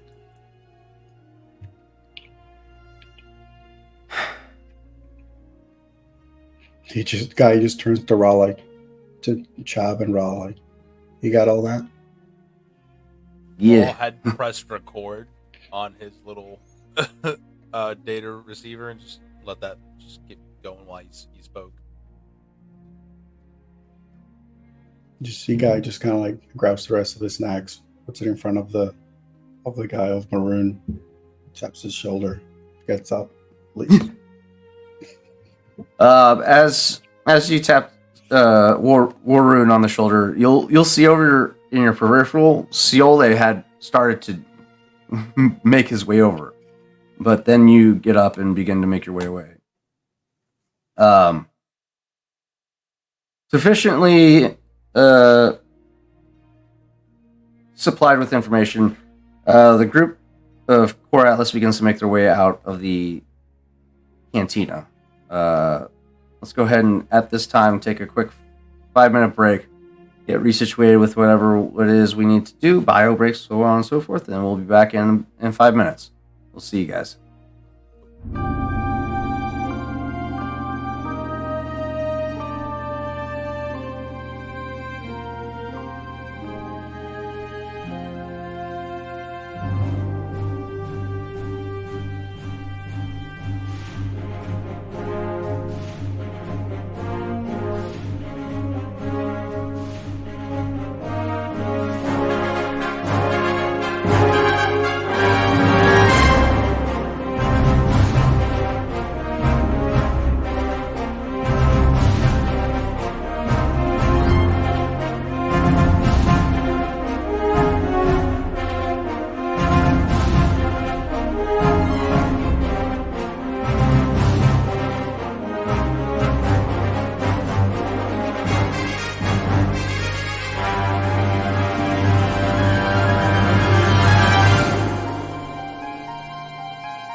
Howdy do, and welcome back, everybody, to Tubi Dice Adventure Star Wars Edge of the Empire. I'm your host, Daddy Tarzan. Let's get the slate of the week out of the way, shall we? Tomorrow, Dimensional Dial one-shots will be taking place at 7:30 Mountain Standard Time, 8:30 something, 9:30 something, so on and so forth, with the other various time zones that are out there, because we're all time travelers. Tales of Varden, Thursday, same thing, 7:30, 8:30, so on and so forth, for that time zones. I think that's it for our shows for the next couple of weeks until we do have a announcement coming up, but I'm not going to release it until we have a set release date for it. That being said, be on the lookout for all our social media platforms, as we tend to put out any new information out on TikTok, usually on our independent accounts. Should probably start doing it on the TikTok group account, probably. But that being said, keep an eye out. Other than that, let's get back to the action, shall we? We just left off with the party disembarking from the blasted asteroid Cantina after successfully getting a couple questions out of Waroon Dak for free by way of intimidation, which is probably gonna come at a cost at some point. But the immediate cost for sure is 150 plus the 25, or plus the 15 extra 10. So that would have been 125 plus the extra 35. So 150 plus 25. the 10, 160. 25. So that's 85. 185 there. And then I did 50 on my last amount that I gave. So that would have been an extra 45. So I'll do the math later. You did 25. That should be 225, I think. 25. And then 230. 230, I think, right there. I'll hash out the math later, but 225 is only 50.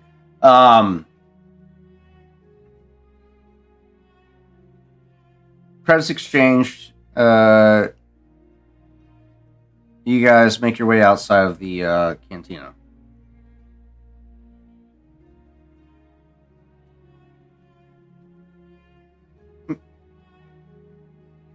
Chav and Raul, you guys have,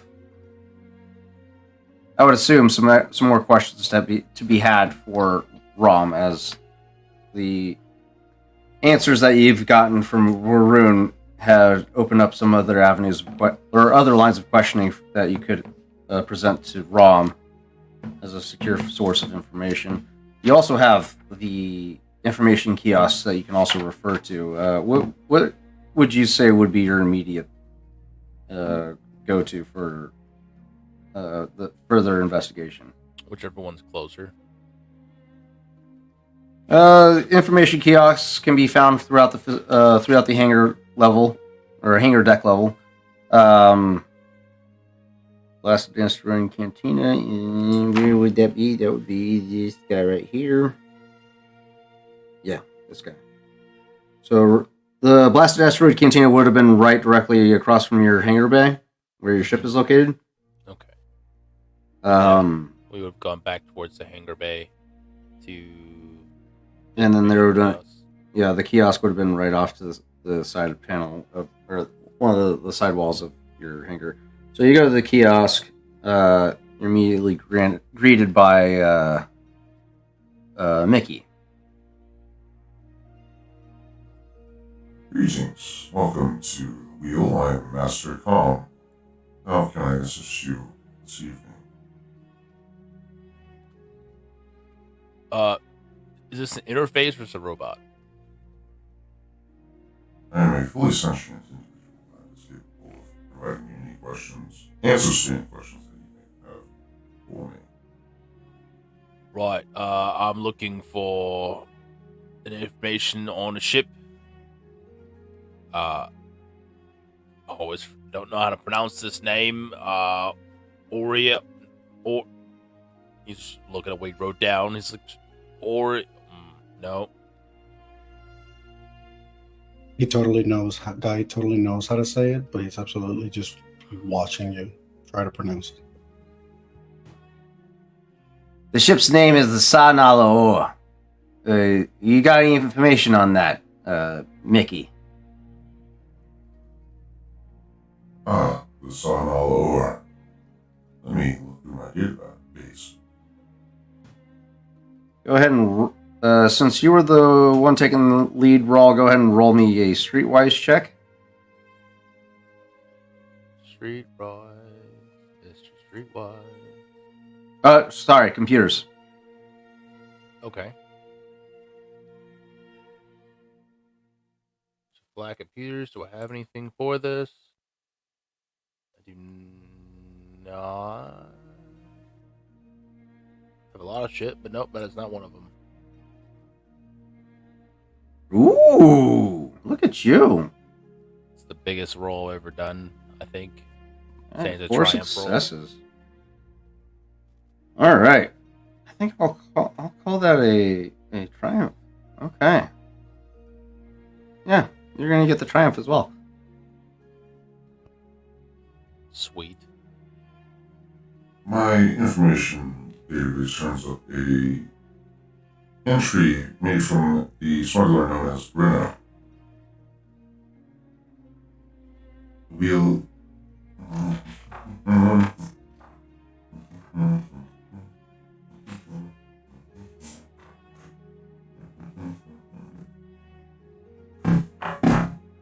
Waiting music.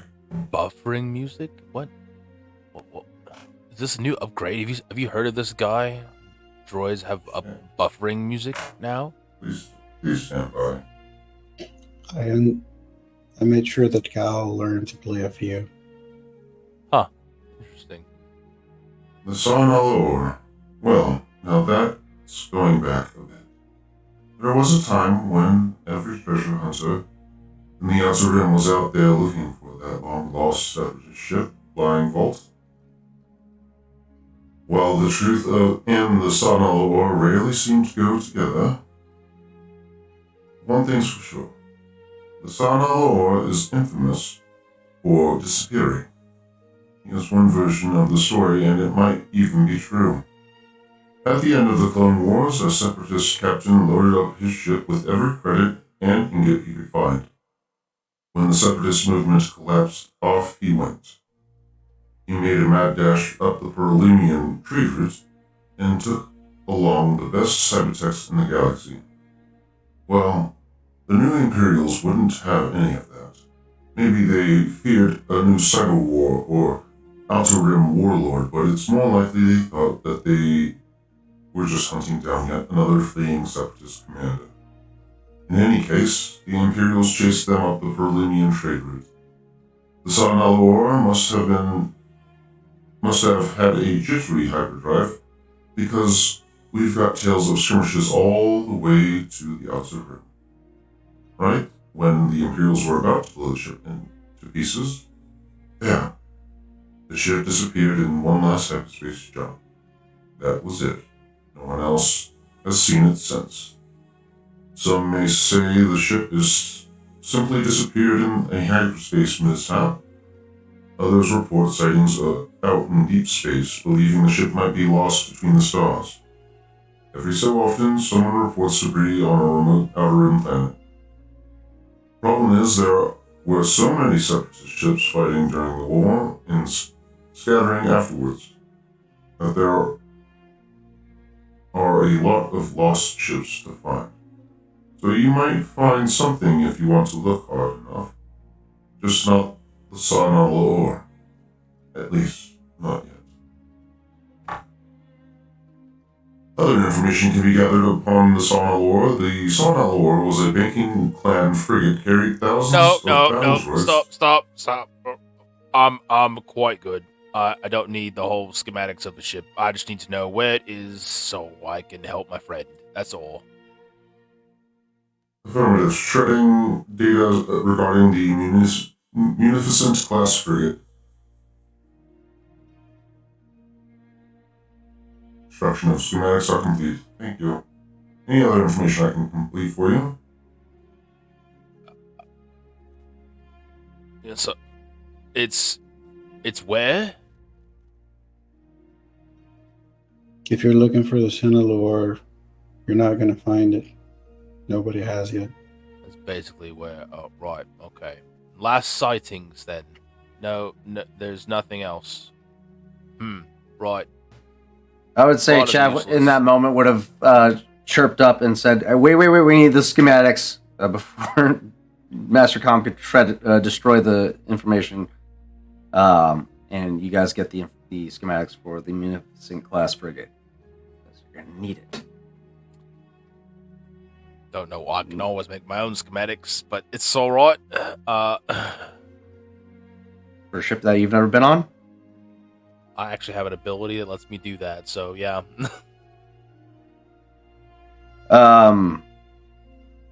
She also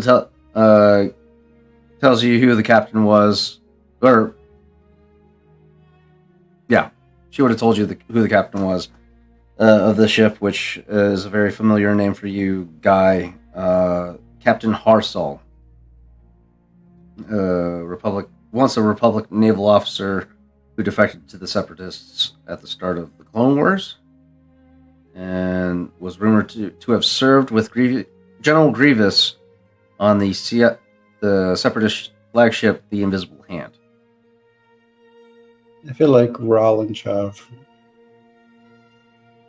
depending on how perceptive they are, they may just see that there's like, Guy still remains with his deadpan expression, but whereas usually he's doing something, like either snacking or something or anything, he's like super still while some of the information is being relayed about this, like the last mission that happened before it jumped into hyperspace and disappeared, and then the freighter and the name of the captain, before he kind of like recovers and goes back to doing his thing.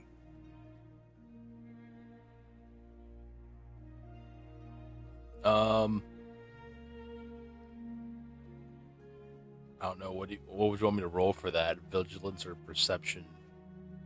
Perception to see if any also encompasses insight.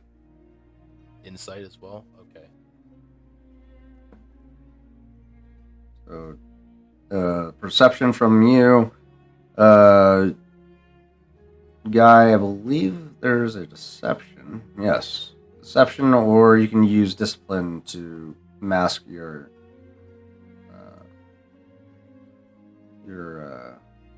discomfort.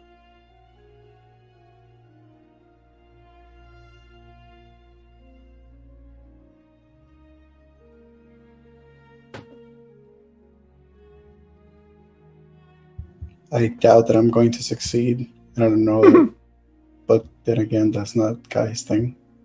Yeah. Hey, you were close. Yeah, Raul, you do notice a slight change in demeanor from Guy for a moment before he goes back to his off-putting monotonic expression. As Raul is trying to grill this robot, he kind of just looks over. He's like, "Wait, what was that? What was that? You went all still. What was that? You just said it. I went still. You have something to say? You recognize something about what was said? Do you know where the ship is? Yeah. We're going around asking these people all this information. You're sitting here listening to us talk about this, and you don't have anything to say? Yeah. Raul takes a visible, deep breath, and it's just like... All right, listen. Do you are you aware of the last known coordinates of this planet Cholgana that we're after? No. Ral asked me if I Okay. know where the ship is. Ship is missing. I mean, he ain't wrong there, bro.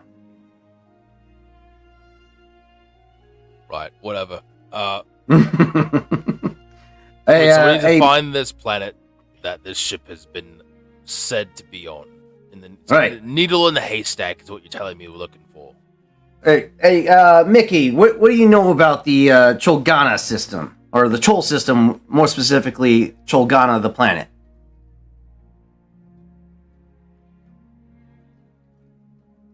Starting databases now. Please stand by. And Chav is going to have to roll a computer check. Average difficulty. Let's see what We he hear gets. more elevator robot music. Yes, as she's sifting through the information, is Nice. Damn. You get an advantage though. Okay.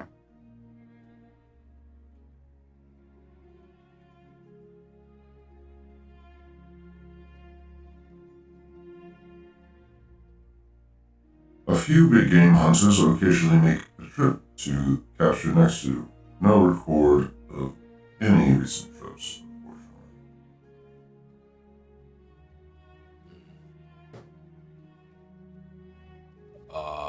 Do we know where to find these big game hunters?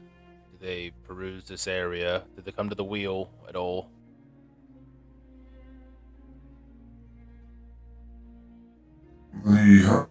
Several hunters can be found at the various locations within the wheel, i.e., the Blessed Asteroid Cantina, the High Stakes Hyperspace Casino, and various cargo holdings throughout the facility. There's cargo holdings. It just gets even bigger. Chev, do you really want to stick with this job to try to find this ship? Yeah, no one's found it, but it's sounding more and more like it doesn't even exist. We just got confirmation from the president of Isotech that the ship exists, and we just need to find. We have general coordinates. We just need to get gear and saddle up and get ready to receive a droid. So we have our heading. We just don't necessarily know what is in store for us on that ship or on that planet, for that matter. We don't even know where the planet is, so We have the general last known coordinates from the hyperspace pod. that's it. But all right, well, let's go out That'll there get and us- try to find this needle. It'll get us within striking distance with the planet, at least. Right, next stop is finding some gear. Where should we go? You know a spot? There's a couple spots we can check out.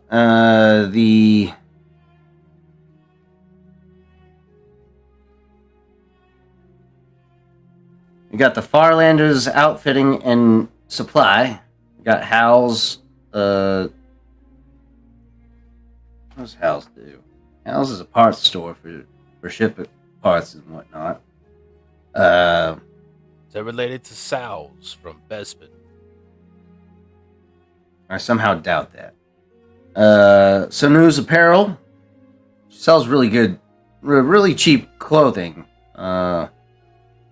Known to not last very long, unfortunately, but it is a steal for clothing. And then there's the Dented Droid. You can get droid repairs done there, droid parts, so on. Our probably best bet is going to be the Farlanders outfitting and supply.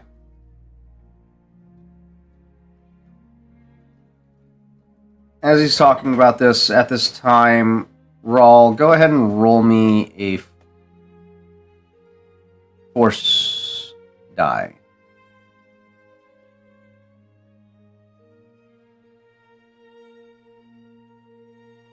The back of your head begins to feel very light and woozy. As in, like, vertigo?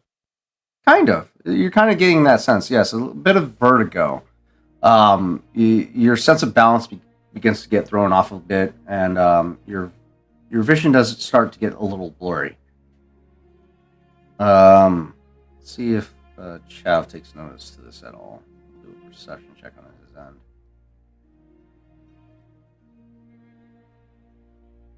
Average. He does not.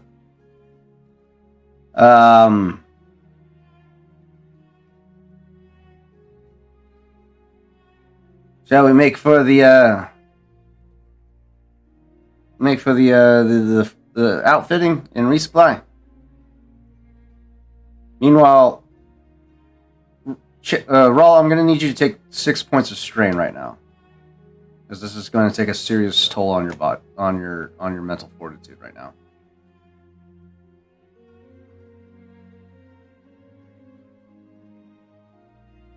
All right. You're feeling very weak physically, and you're feeling a pull at the back of your mind.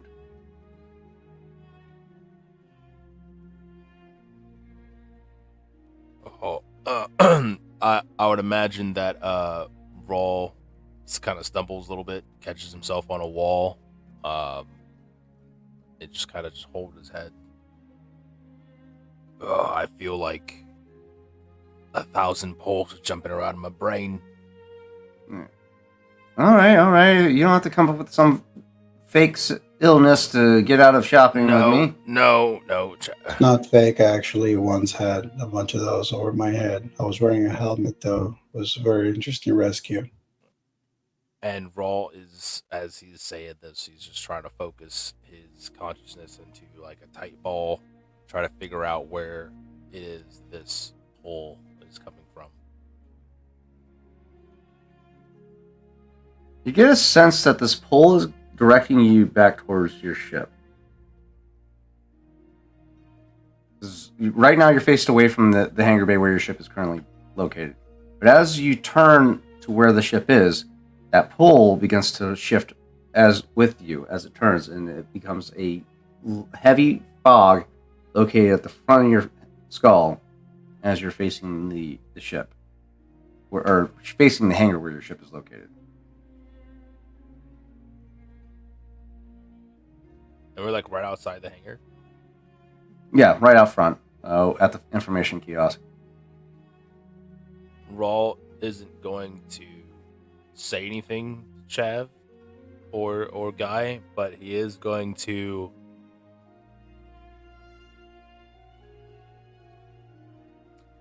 summon his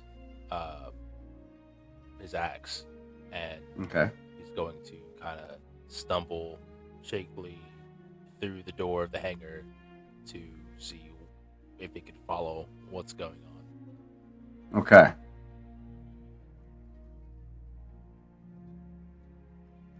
Well, I guess he didn't want to go shopping. You gonna tag along with me, or am I on my own?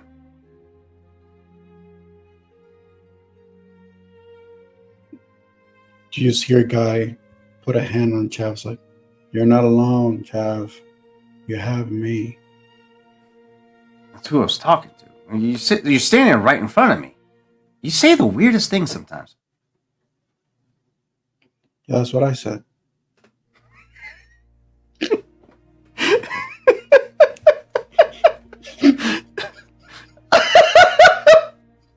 With that, Chav and Guy go off towards the Farlanders outfitting and resupply. Our camera focuses back on Rawl as he begins to approach the ship.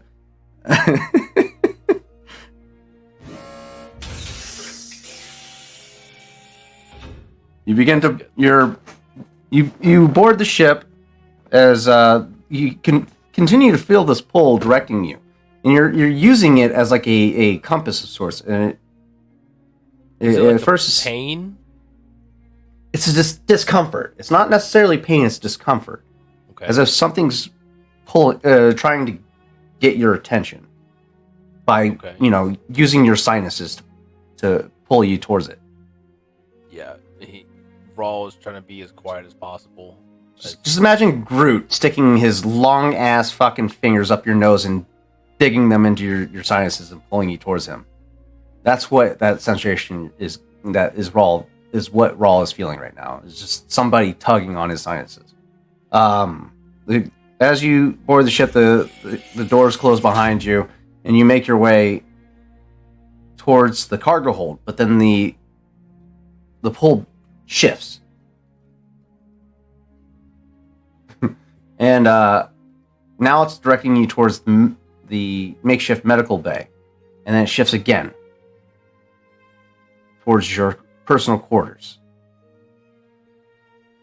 The medical bay is. It's not like a side. Is it yes. like opposite side? Oh wow. Okay. It's a makeshift medical bay. It's not an actual established medical bay. It's just where a lot of your medical supplies are stored. You make your way past Odil, who's currently preoccupied with his task of organizing his gear and finding out, itemizing his inventory. And you make your way into your personal quarters. And then as you make your way to the center of the room, that pulling, tugging sensation that you were feeling on your sinus cavity dissipates entirely. And you begin to feel even lighter. So light that your vision becomes purely white. And you fall to the floor.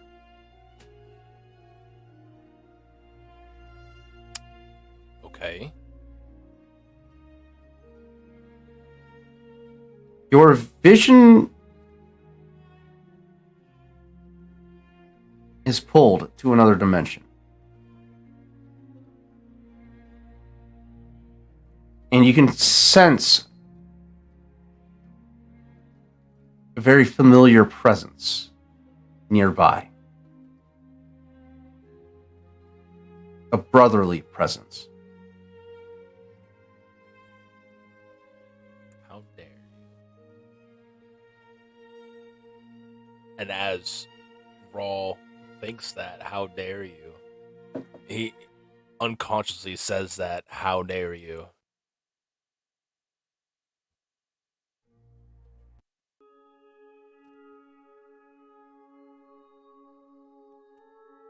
Staying in trouble as always, brother.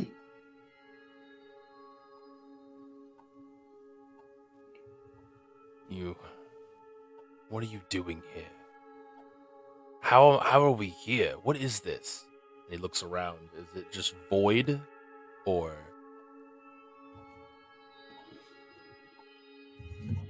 At first, it's a pure white void.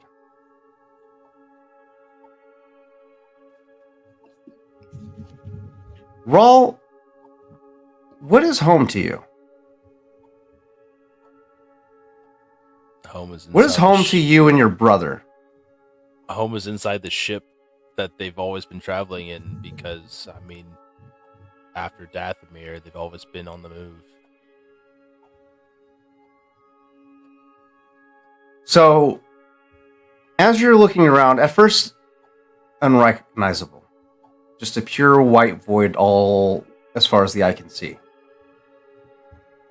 And as you begin to get a sense of familiarity from the presence of your brother within this space, the space too around you begins to shift and conform to a semblance of familiarity as you find yourself aboard your own personal ship that you've traveled on back before the war. As this scene shifts, into a familiar one, Raw will reach over to pick up a coffee cup that had always been in his place. It's his mug. Does he actually pick it up, or Your hand passes right through it. so he'll just? Where are we? Not entirely sure. I am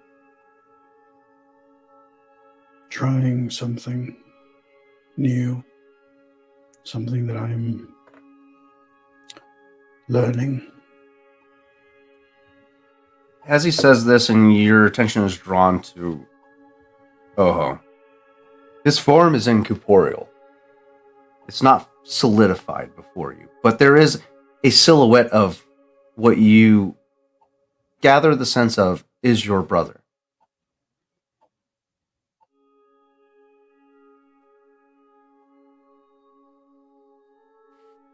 You have a lot of balls to come back here, talk to me like this after you left.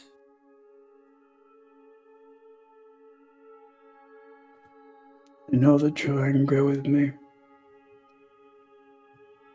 but I do not regret the choice that I made. Angry? No, I'm enraged, brother. Enraged because instead of taking me with you, you left me there to leave you wherever you are now. Where are you now? Are you even alive? Is this real? As far as I know, I'm still alive. As to where I am, I cannot tell you. For this to work, we must remain apart a little longer.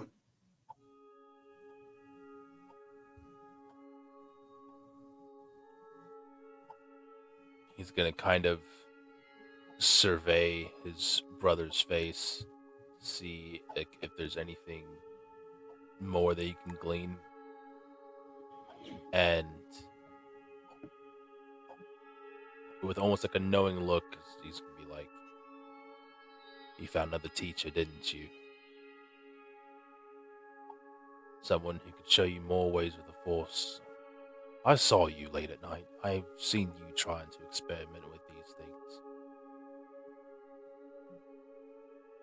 I'm your brother. I know how this goes. I know how you are. But do you know why I'm doing it? Even if I did know, I know I would hate it." And then you might be wrong.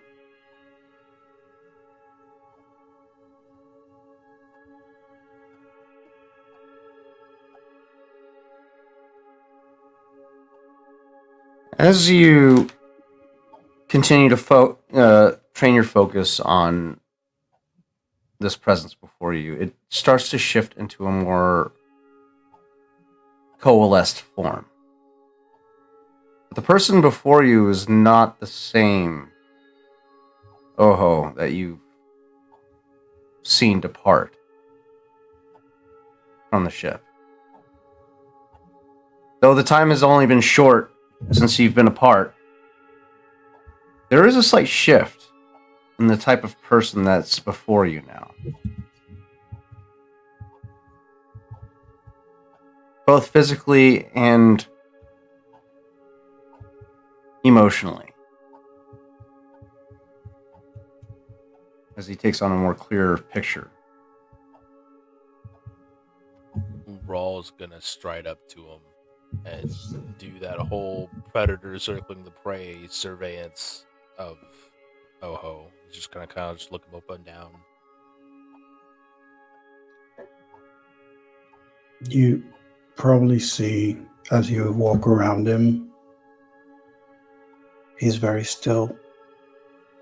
He sort of follows you with his eyes. but it doesn't move. And when you do pass in front of him and look at him and he looks back,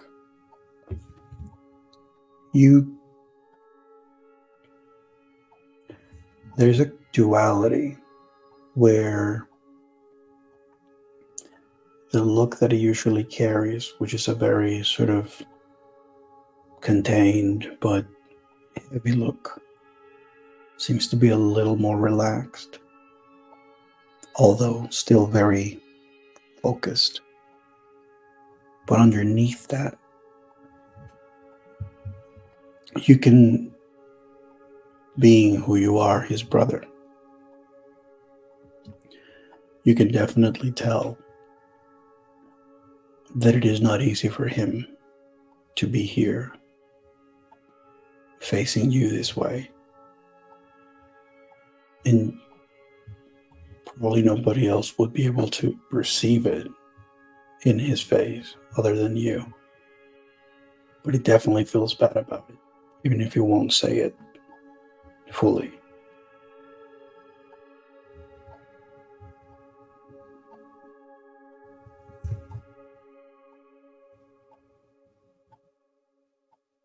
Rawl, what is Rawl feeling truly in this moment? Oh, if you saw like a snapshot video of the inside emotions of Raw right now, it's just a giant tidal wave of monsoon storms just clashing back and forth, just a bunch of colors. And overarching is just feeling of regret the fact that he couldn't be the supporting pillar that his brother needed him to be. In that moment that he jumped, he couldn't fulfill that need.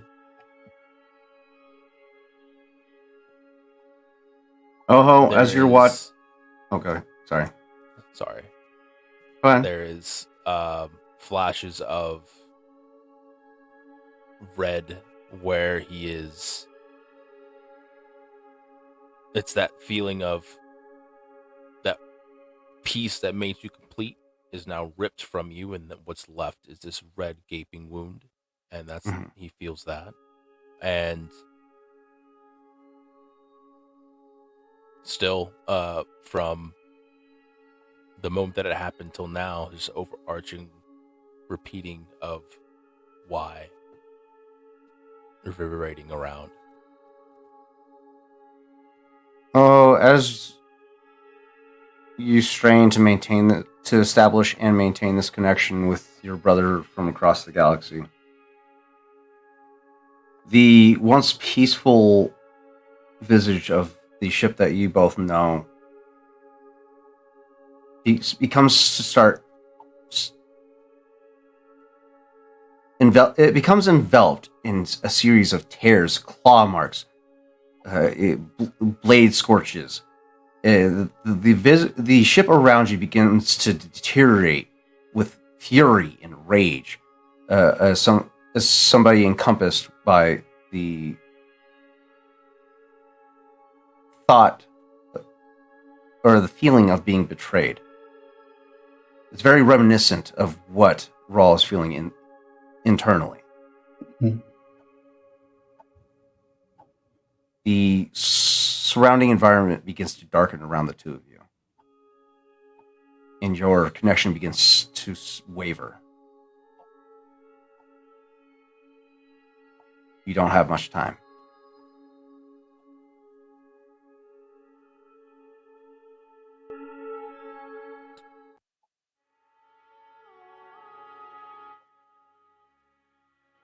As Rawl takes in what's going on, the deterioration, he looks at Oho. Tell me this: are you at least safe? Are you eating? I am. You? haven't stopped. To be perfectly honest. Sorry, I think I can keep this much longer. I just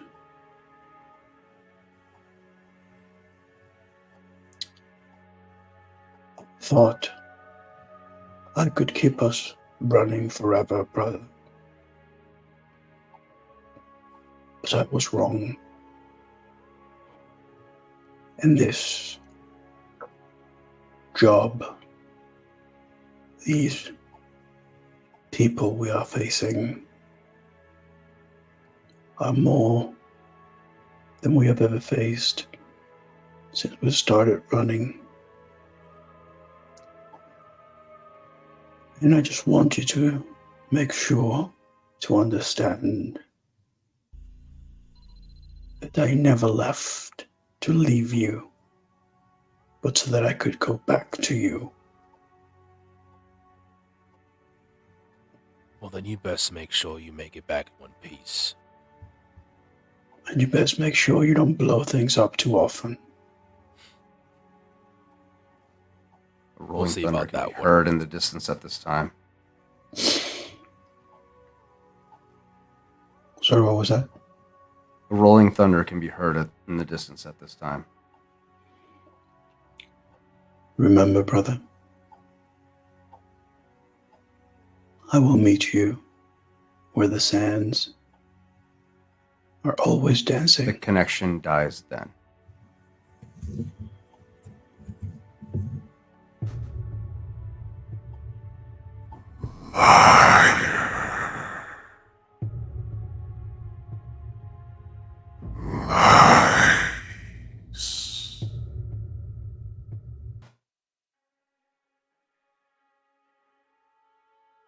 Those words Liar. echo in your mind for a moment as your vision goes black and after a moment a small bead of light appears overhead of you. And as your vision begins to clarify, you have Odil standing over you. Sir, are you all right? Get that light out of my face. I'm sorry. You. I heard a clamoring to the floor and found you in this state. Are you okay? Yes, I'm fine. I'll be a lot better if you get that light out of my face. You realize the light that you're seeing is the overhead light from your compartment or your quarters. He's not holding a light himself. He's just holding your head steady to see if you're okay.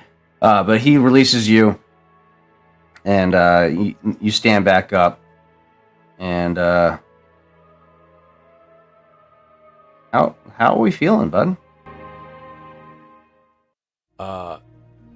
Probably feel like someone who has been in the water for too long, like in the ocean, and felt the waves. And then when you get back on land, you still kind of feel the waves. Kind of probably feels like that.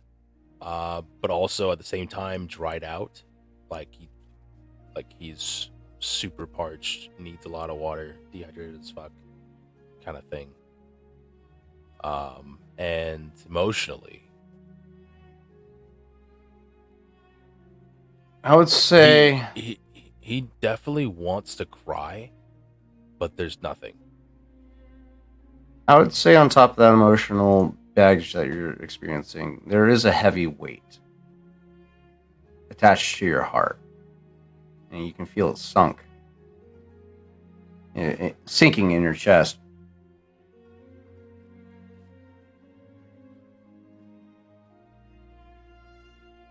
And the whispers of lies, liar, continue to echo in your mind for a little more time, a fleeting few minutes before it finally clears after you do whatever it is that you usually do to clarify your mind, whether it be drinking or bashing your head against something to clear up the signal or something, it finally goes away.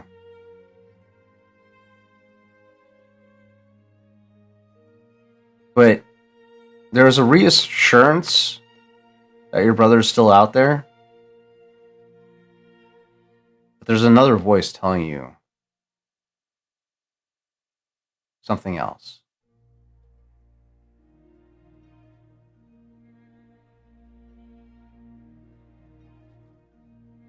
And that's where we'll end today's session. Oh, dirty bastard. Thank you, though, to all of you tuning in today. Sorry for the quick departure of Chav. He was not, or Matt. He was not feeling well, so we picked up the scene without him. Everybody should be back by next week. Tune in every week for all of our shows. We have Dimensional Dial One Shot coming up tomorrow. I will not be a part of it, unfortunately, but I'm expecting great stories to be told from that show.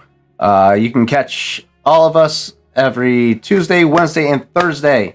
Don't miss it. We are absolutely thankful for every one of your support, and we can't wait to see where this journey takes us. We love you, 2B Dicers. Take care, and we'll see you next time.